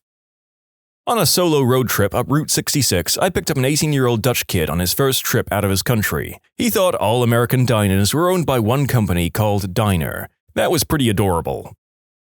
My grandmother was an impressionable small-town teenager in the UK during World War II and fell in love with her fair share of American GIs as there were hundreds stationed in her hometown. They took her to dances, swept her off her feet, and left her with a hugely romantic view of life in the USA, bolstered over the years by movies. In 2003, my family took her to Florida on holiday and she was devastated that everyone lived normal lives. Ah, that's the nicest thing anyone has ever said about Florida. Thanks. Living in Florida makes me wonder if I'm normal or just less insane than the other residents.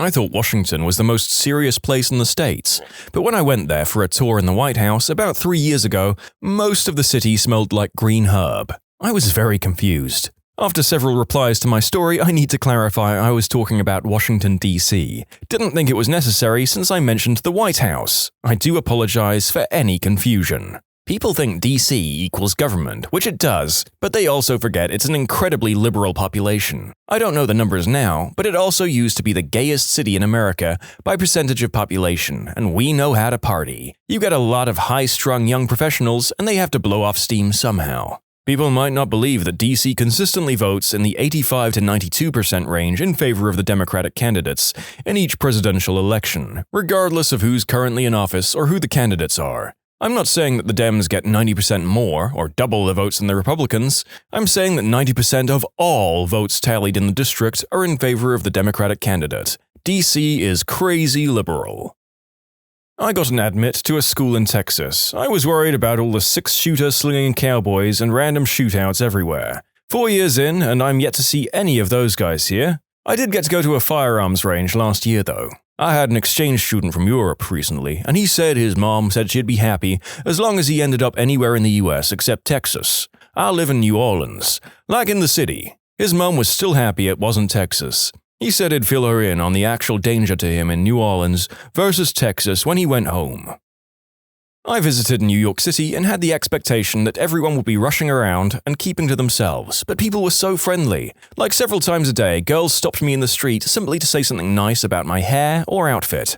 I just found it really strange, but nice. I'm from London, UK, and I guess I'm just used to people avoiding eye contact or talking to strangers. The only downside was the catcalling was heavy and more aggressive than I've experienced anywhere else. I've only been to New York City, LA, Vegas, and Florida, but I've generally always found Americans to be really pleasant and polite. I've had to rethink just how antisocial we are in a lot of Northern European and British cities. Perhaps even if New York is unfriendly by US standards, it's still worlds ahead of Britain in acknowledging people around you. That it was a big country. It's not. It's insanely vast. Stupidly vast. Beyond anything I can compare it to. Returning to the UK after a trip to the US, it feels like I'm visiting Toy Town and everything is just so cute. And I'm English and feel like this after a week or two away. Also, people are a lot less fat than we're led to believe. Yeah, there's some obesity, but no more than I see here in the UK. I also felt massively safer driving in the US than I do in the UK. People seem to drive with a lot more patience and there's a lot less under or overtaking. In the UK, at any given moment, someone is planning to cut you up or is actively swearing at you a car away for being either too fast or too slow, or not pulling away from the red light the instant it turns amber. Yeah, a lot of people underestimate the physical size of the country. It's common in conversations about travel for Americans to point out the ease of traveling in Europe. Americans don't understand how you can hit 2 to 3 countries in a day or for a weekend. Europeans don't understand that you can drive for 8 hours through Texas and still be in Texas. The East Coast with the smaller states are easier to travel through with transit, but once you get west of DC or Maryland, there isn't transit connecting cities. It's plane, car, or if you're severely unlucky, Greyhound bus or rail. My friend's wife is from Costa Rica. She was shocked to find out that Americans take regular showers when she moved here. I guess most of the Americans she was exposed to growing up were the backpack Costa Rica hippie types who didn't clean themselves much. Thought food was going to be crap for some reason. Then discovered that the quality was way better than what I'm used to. Also thought everyone was going to be morbidly obese. Came to Colorado, and 90% of people are fit as frick. I thought Walmart was going to suck. I ended up loving Walmart. I also didn't know Colorado was the fittest state before coming to the US. I know now. As someone from somewhere else in America, I just had the same experience on my first trip to the Rockies. Retirees trail running past us up a 45-degree grade at 10,000 feet above sea level. Wow. I thought that WrestleMania was a huge deal for Americans. I was hoping that it would be like a national holiday. WrestleMania and NASA are my 2 favorite things about America. So this was very sad for me. Vince McMahon would like to have a word with you about an exciting offer that only costs $9.99 a month. Met a guy from Portugal in Portland, Oregon. He said he was surprised that he hasn't seen anyone get shot in the street yet. He assumed everyone in America carried a piece, and street shootings were extremely common. I'm curious, did he think that they were Western-style shootouts, or more like just random acts of violence? Hell, I'm from Idaho and went to New York for Comic-Con, and got asked how I liked the modern tech available in the city. I was confused until we talked more and realized that he thought we didn't have electricity or cars, and that I used a 6-shooter to shoot coyotes, trying to get at my cows. It's not just non-Americans. Not really a misconception, but I was pretty young when I moved to the US from mainland Europe. My parents mentioned that the US was at war with Iraq. This was in 2003, and I was wondering to myself why we were moving to a war zone. I thought there would be air raids and bombings all the time. When I was very young, I thought English people lived in castles and rode horses and went to war with bows and arrows. I didn't understand that the movies I saw were portraying historical England, not contemporary England. That's what they actually do. When you travel to England, they'll take you to the special places for tourists, where they maintain the appearance of a modern lifestyle. However, it's all a big conspiracy because they don't let the tourists go to the real places where the English live in castles and ride horses. Their maps are fake, public transport is rigged, every inhabitant of England is sworn to maintain the secrecy of their true lifestyle. That everyone is as good-looking as the people on TV. We are, but that show is Roseanne. To appreciate the quality of this joke, I had to Google image the show Roseanne, and I guess the joke is that most of you basically look like normal people. Zing. Hollywood. I believed it was wall-to-wall famous people, walking on red carpets dressed in golden gowns, and everything was possible if you just walked on that beautiful boulevard. Wrong. Big time. There was nothing, and I mean nothing worse than when we had out-of-town family visit us, fam lives in SoCal, LA area, and begged to be taken to Hollywood so they could see the Walk of Fame, etc. Even after explaining that it's a dump, they always insisted. And then we'd get there and they'd see what we were talking about and we'd have to claw our way out after 30 minutes. That area is horrible in the summer. Traffic going in and out is impossible, everything is overpriced, and it's filthy as heck. I had to work for an event designer out there for a year, and that drive was part of the reason I quit so soon. I love LA and all the cities in it, but Hollywood and Venice Beach can go get screwed. That every shop is like Costco, big in bulk and relatively cheap. That the majority of people in the US are fat, racist, and selfish motherfrickers. I couldn't be more wrong. Everyone was very nice, educated, and kind. Unfortunately, the worst people get the most attention inside and outside the US.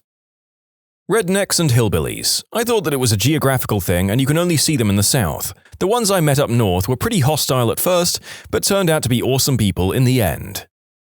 I thought Americans, especially Californians, are sassy and snobbish. I was so wrong about that. They're freaking chill, friendly, and some are really down to earth. I also thought that most are really rich and that they own mansions with swimming pools at the mountains of Hollywood, but no. Most of them live in apartments and houses. My big misconception was I thought life was easy here, that you don't have to do 2 to 4 jobs just to make a lot of money, but unfortunately it was the other way.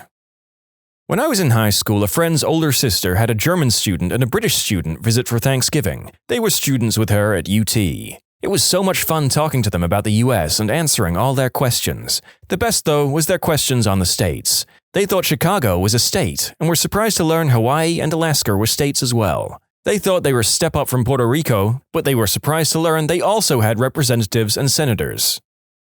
From the outside, the US looked like one country. Once you're there and drive around multiple states, it more seems like many different countries with different accents, laws, regulations, way of life, food. That was a big surprise for me. Misconceptions before moving to America. 1. Americans only work 7 a.m. to 3 p.m. 2. No one works after 12 on Fridays. 3. Americans take a lot of vacations, summer plus Thanksgiving plus Christmas. After moving to America, 1. Everyone is working their butts off. 2. The concept of fixed hours is fuzzy, people log in early and late to get to important stuff at work, and 3. Americans are not getting much time off, most are not even using their vacation days. I was told the typical stuff before going to the US the first time. The TSA are buttholes, everyone carries a piece, and people are hella unfriendly. I saw more pieces in Schiphol in Amsterdam than I did in O'Hare. Seriously, police with MP5s about every 30 feet. Dogs as well. Very weird. Also, O'Hare freaking stinks. Worst airport in the world. Anyway, yeah, I realize mileage may vary with the TSA, but everyone was friendly, interested in my trip in a good way, and helpful. No issues. Spoke to a police officer like an hour later, super friendly and helpful as well. I was starving, he showed me a good place to eat, and had food himself as well. We talked a bit while eating. Cool guy. Everyone was super talkative and friendly in the US. The talkative part is weird, coming from Sweden. I got compliments on my shirt within an hour of leaving the airport after my second in-country flight. That would basically never happen in Sweden. People here dislike social interaction. In the US, it was like free-for-all talking, joking, and complimenting each other. It was nice. As a resident Swede, this is all completely true for those of us who visit the States from here, as I've alluded to in my previous comments. Having strangers talk to you in a friendly manner is genuinely mind-blowing to us who live here.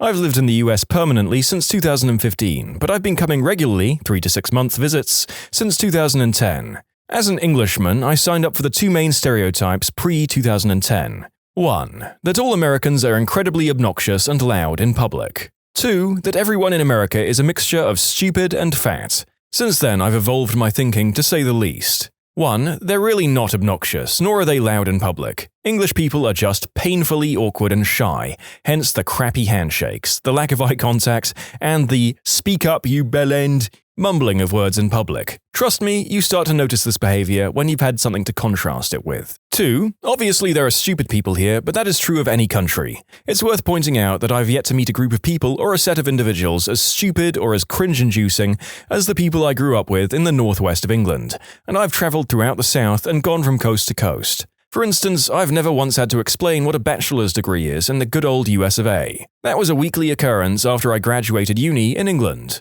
The fat thing is also a bit of a reach too. Americans are typically more health conscious from my experience. I officially became an American a few years ago, but before I first came to the country, I used to believe that American streets would be cleaner than clean and paved with gold. I'm originally from Jamaica. Our streets, back then, were not always as presentable. Then again, it also depends on which area of Jamaica you resided, worked, etc. Anyway, I thought American streets or roads were yellow brick road immaculate. Not sure why I believed that, it wasn't true. They're just as normal as other streets. But I tell you what, it blew my mind when I first saw a street sweeper. That was awesome. I ran into some dude outside of the States that asked me why Americans eat dogs. After maybe not understanding my "what the frick" look for a while, he then asked what hot dogs were. So at the very least, I was able to explain, in freedom terms, what God's gift to man is. Hot dogs. What's the worst thing a protagonist ever did in a children's movie or show? Tink in Peter Pan is an absolute monster.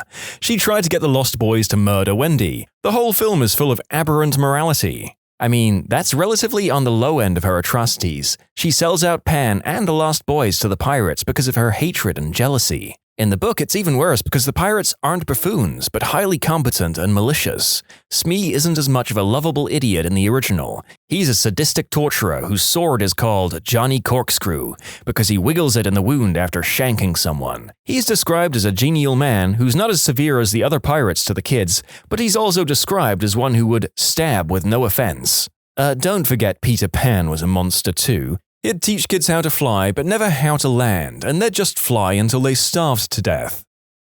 Lab rats. The dad/inventor kept the kids in cages, and it wasn't until he married and got a stepson that they got rescued. Then everyone was, oh well, good times. Honestly, a lot of Disney shows and other kids' shows have creepy undertones like this. This won't make much sense to anyone who's never watched the show, but I'll never forget an episode of Wizards of Waverly Place where Alex makes a new friend that turns out to be part of this underground uprising against the unfair rules on who gets to have powers. She seemingly joins her, only to find out she was actually tricking her so she could turn her into the authorities. They act like this was a huge, brave, and heroic thing she did, and that the people fighting against unfairness were those evil people who deserved to be punished. Basically, the message was that you should never question authority, and those who try to stand against unjust laws should be turned in. It really creeped me out. Oh, it turns out I misremembered that last part. It's actually worse than that. She freezes her to give her powers to her brother, and then Alex's little brother Max knocks her over and shatters her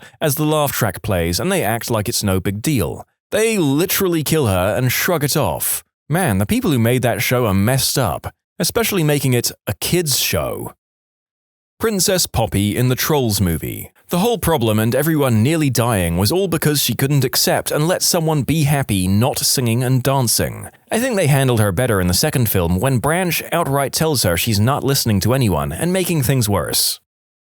The Fat Controller in Thomas the Tank Engine bricking up Henry the Green Train. All Henry wanted was a coat of waterproof paint or a break from the work till the rain stopped. Nope, brick up the tunnel and take up the tracks. Frick you, engine, you work for me. Is the Fat Controller really the good guy? The trains are enslaved and taken to the junker's yard if not really useful. Dude is worse than that Grandpa Joe. Ha ha ha, laughed the Fat Controller. You are wrong. There are a lot of downright concerning implications of the Thomas verse. These talking, thinking, feeling creatures are often subjected to downright dangerous work conditions and punished terribly if they voice dissent. That show haunted the young narrator once upon a time. Agent Black from Johnny Test casually and nonchalantly says, "I blew up Malaysia." Also, what I find funny, blowing up Malaysia only gets them down to the level of police officer. Here's my entry to help get conversation going. In the 2005 Disney movie Chicken Little, the school bully, Foxy Loxy, gets teleported by aliens and suffers brain damage resulting in a massive personality change. When the aliens move to return her to normal, Runt of the Litter stops them, saying she was now perfect. It's then implied the two become romantically involved. Let's not forget Buck Cluck being a really crap father to Chicken Little. Frick it, this whole movie just sucks. I don't think it would be remiss to say, frick Buck Cluck. Sportacus and Stephanie treating Robbie Rotten badly, all because he didn't want to be active. Let him live in Lazy Town in peace. Those two came to a place literally called Lazy Town and tried to force everyone to be more active and stuff. If anything, Robbie Rotten should have been the hero for trying to maintain how the town should be. You speak the truth. If you think about it, Robbie Rotten is far more heroic. Sportacus thinks that being active is the key to happiness and well-being. As such, he tries to convince the kids to be more active, which in turn requires him to be active. Okay, sure. Now, Robbie Rotten thinks that the key to happiness and well-being is to be inactive. As such, he tries to convince the kids to be less active, which in turn requires him to be active. Now, this is Robbie making his day worse to improve someone else's day. Ignoring the question of which of them is correct in their worldview, it's obvious that Robbie Rotten is substantially more selfless. The episodes often show Robbie bothered, usually not by the noise the children are making, but by the idea that they are being active. He goes through huge amounts of work and planning to correct this, often making elaborate games for kids in the process. Finally, let's examine the basic claim that Sportacus makes that the children would be happier and healthier if they subscribed to his lifestyle. They do seem to enjoy his sports, though Ziggy often has his complaints. However, compare this to the joy the children had in Robbie Rotten's "You're a Pirate" game, which involved nothing but props, imagination, and singing. Everyone loved it. You might think then that at least Sportacus is correct that the children would be healthier if they followed his advice, but once again I say that Robbie is right. If you trap Sportacus in a cage, he starts to pass out in mere minutes from fruit withdrawal. He might be able to outrun Robbie, sure, but it isn't like Robbie isn't capable enough to build a treehouse, ships, and whatnot. The Cat in the Hat nearly pummeled a young child's skull with a baseball bat. That movie is hilarious and yet so screwed up. He legit cuts his tail off and swears in front of children. In High School Musical, when everyone manipulates Troy into saying he doesn't care about Gabriella at all while recording the whole thing so that she sees it. God, if I was Troy and learned about that, I'd have quit the basketball team. If my friends couldn't stand by me and sold me out like that, there's no reason to be with them. Same with Gabriella and her science friends. Of course, they didn't manipulate her into saying things she'd regret and film it, but they still thought her potentially being distracted from their competition was enough of a reason to mess up her relationship. It's been a while since I've seen it, I'm sorry if I made mistakes. In the Rapunzel TV series, there's a controversial episode in which Rapunzel, after having an argument with Eugene in which she disagrees with his advice, accidentally goes back in time to a point when Eugene was a thieving teen. During this episode, she appears as one of the Stabbington brothers and ends up changing Eugene's views in the future to match hers by the end of the show. Eugene has no idea this has even happened. It's pretty controversial because while Rapunzel didn't mean to do it, she sort of forced a core personality change in him, and the show never really addressed the argument because Eugene is just like, I don't know why we were arguing before, because I agree. And the end of the episode. The following story is from a series that I've never seen, nor probably ever will see, but it definitely has some mind-bogglingly interesting implications from the way the author describes it.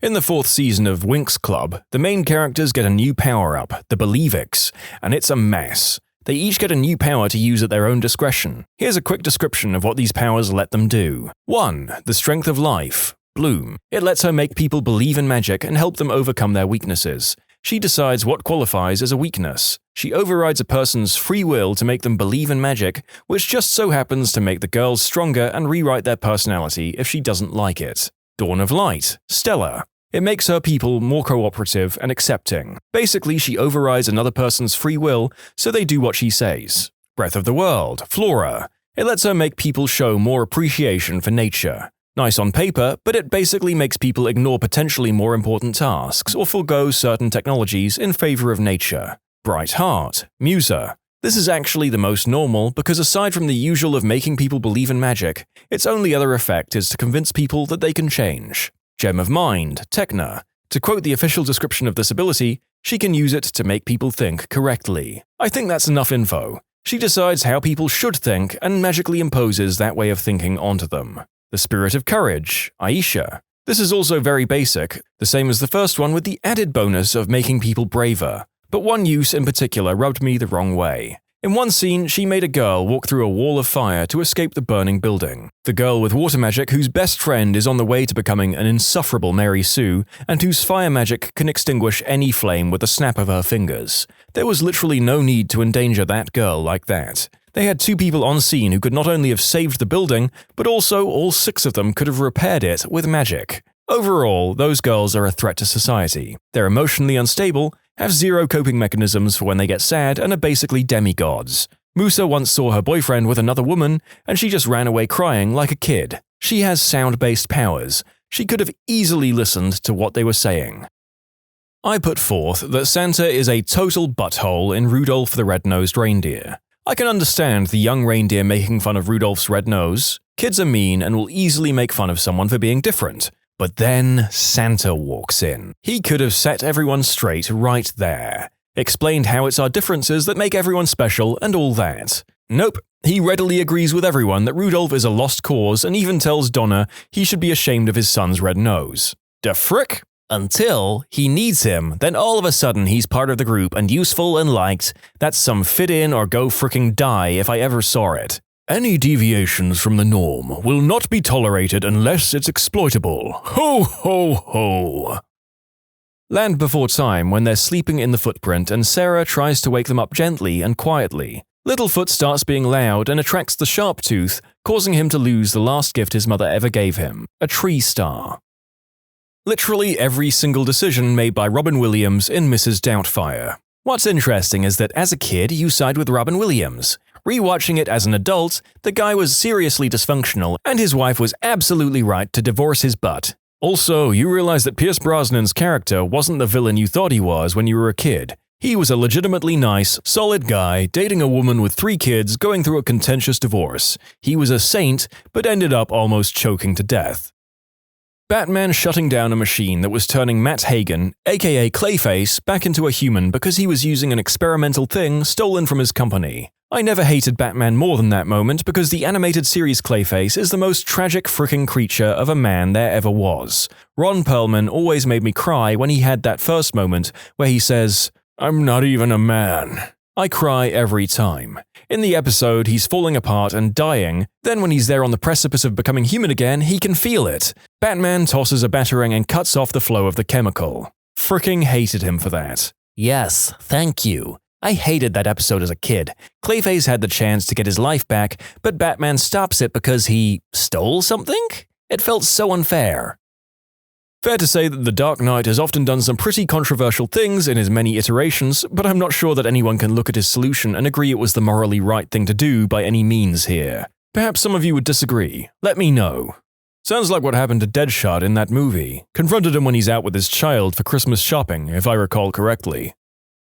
Carly from iCarly was a butthead. Remember that episode where she's attracted to the guy because he stole his brother's motorcycle? Then she dumps him because he was not manly enough because he collects plushies. Schneider's humor was so mean-spirited overall. Remember the one where Freddy says he didn't like Fred, and Fred made the whole video about quitting the internet forever, and Freddy was getting hate mail including a phone call from his aunt where she told him she hoped he fricking died?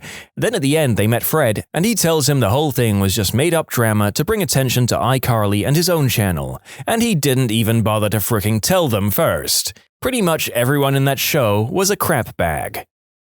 The third Hokage really had Naruto living by himself. Poor, begging the ramen man to feed him. All this after promising his dying parents that he would take care of him. He was basically the ruler of the village and let the kid live in poverty for no reason. Goku giving Perfect Cell a damn sensu bean right before his emotional teenage son fought him to the death, over the fate of the Earth. A couple of people have said this, can you elaborate? Okay, so Perfect Cell is essentially a combination of all the strongest fighters on Earth.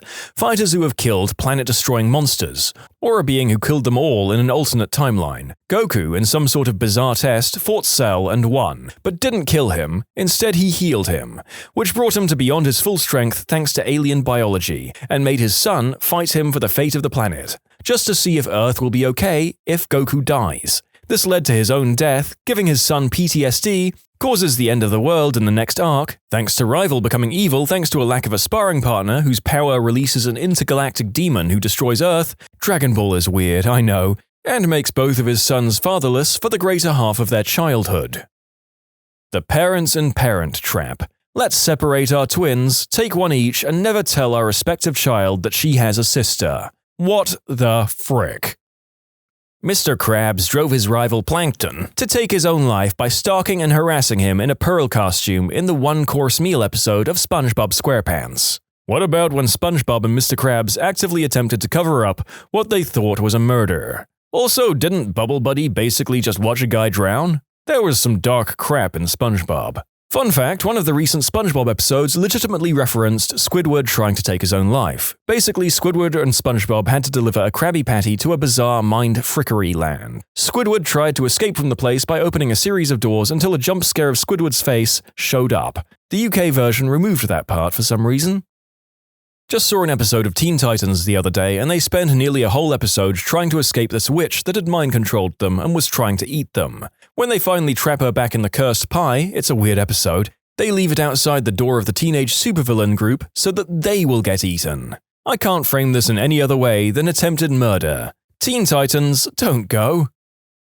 Not sure if it counts as a children's movie, but in Man of Steel, Superman grabs one of the Kryptonians and flies him straight into a gas station, causing a huge explosion. The gas station had multiple cars parked at the pumps. In other words, Superman, who later on cries over having to kill the villain intent on destroying his planet, straight up killed at least half a dozen people out of pure negligence and didn't bat an eye. There's a bunch of great videos on YouTube about this, but Superman is portrayed so badly in the DC movies. In the comics, he's such a nice guy. In the movies, he's an emotional robot. He sees an entire building blow up in front of him and just fricks right off. He doesn't even try to help. What the frick?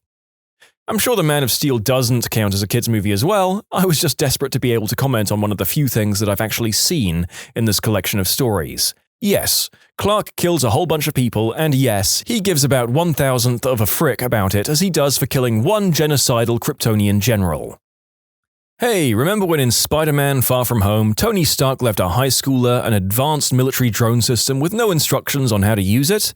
Like that's a thing that shouldn't exist at all, but much less in the hands of a teenager. Yeah, on the bus in the first hour of the movie, doesn't he accidentally order a hit on one of his classmates? Like it's kinda weird that in Homecoming he didn't let Peter have access to most of the stuff in his suit, but then in Far From Home he's just like, you know what would be a good idea? Letting a teenager have a pair of glasses that could literally order an entire fleet of deadly drones to kill an entire population of people. I mean, at least leave him a manual that he has to read before he has full control over the glasses, surely.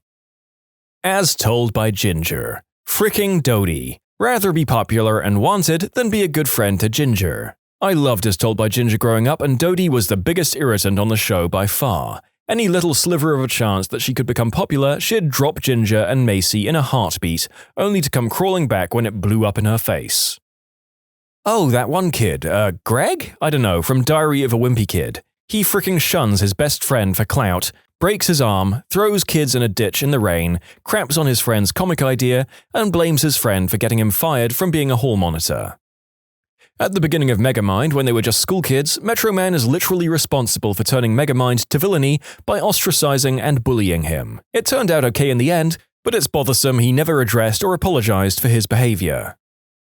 Willy Wonka literally disfigured 4 kids on his factory tour. Not to mention all the slave labor. Butthole pays Oompa Loompas with cocoa beans. That's definitely below the minimum wage.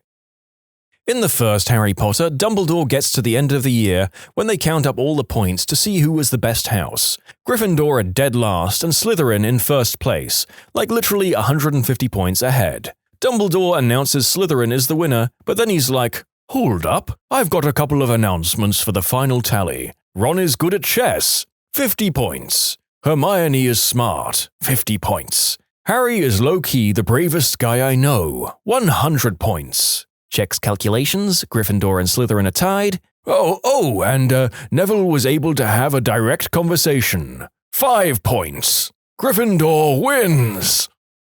The little girl who lets out all of the dinosaurs at the end of what I think is the second Jurassic World movie. The dinosaurs are about to be gassed to death or something, and they make a moral decision to let them out, since they have a right to live and survive. So the little girl lets them loose, and almost immediately, the dinosaurs are released and kill a bunch of the villains in the movie. We're supposed to cheer, as the audience I guess, that the villains are finally getting their comeuppance, but I mean these dinosaurs aren't sentient or moral like humans. They weren't killing bad people, they were just killing people, and the good guys unleashed human-murdering dinosaurs on the planet. Like, no crap. Within just a few short moments, people died when they let them out of their cages. Harry Potter being left to a known abusive family by a society of wizards has to be high up there. Actually, the whole of Hogwarts is pretty fricked up. They're so irresponsible. They literally teach kids how to basically make Rohypnol. And they sent Harry and his crew into a literal death forest where a powerful unicorn-killing wizard was hiding. Part of why I love/hate Umbridge so much. It's super effective when the lady comes along whose punishments are so fricked up, even by wizard standards. Umbridge is just such a perfect microcosm of petty official tyranny. We've all met Umbridge in one guise or another, and the hatred people like that stir up in almost everyone is distilled into her character. She's like the platonic form of the parking warden who delights in seeing someone's car towed away. The bureaucrat who barely suppresses a giggle as your dream house has its planning denied. The port official who politely but gleefully informs you that at his say-so you won't be allowed to board the ferry to go on holiday because of a slight paperwork mistake. She's Orwell's proverbial boot stamping on a human face forever. She's the Vogons if someone made a serious take on the concept. She's the personification of the system triumphing over the individual. She's the meat grinder from another brick-in-the-wall video that homogenizes children into a uniform paste. Umbridge absolutely nails that whole archetype, and the fact that she's so memorable is because we've all met her. I dare say Umbridge is Rowling's greatest character, for the sheer hatred she instills in absolutely everyone. The Jedi taking children from their family and encouraging emotional repression. I just started watching Clone Wars recently, having missed it during the actual run. So far, I've seen at least 1 or 2 fake surrenders by the Jedi, and I was like, that's an actual war crime. You can't just do that. I mean, that's just a surefire way to make sure your enemy doesn't accept surrenders anymore and just murders you. Not just emotional repression as well. Many children are taken from distinct species, cultures, and traditions. They indoctrinate them into a cult-like order of mystics, teach them feelings are wrong, familial bonds are wrong, and fraternal bonds are wrong, carnal pleasures and vices are wrong, and suggest that abstinence is important. Preach peace and harmony, and teach them how to use a laser sword and mystic powers to enforce their peaceful ways and the ideals of the Senate. Jingle All the Way is a story about a dad who punches and lies to everyone he meets over the course of a day, only to steal a toy for his kid. As much as I loved the show as a kid and still like it now, I'm a lot older and more cynical. And I can't get over the plain and simple truth that SpongeBob is unforgivably annoying when you really think about it. He's an excellent cook and a good and supportive friend and generally a good soul. But overall? Yeah, I'm quite sympathetic to the living hell Squidward lives in on some days. The older I get, the more I understand Squidward. You either die a SpongeBob or you live long enough to see yourself become a Squidward. When you subscribe, make sure to hit the bell to turn on notifications. Put the playlist on in the background to finish listening to all the stories, linked at the top of the description. And if you like Am I the Genius, give Am I the Jerk a shot, linked in the description too. Either way, thanks a lot for watching, and we'll see you guys next time.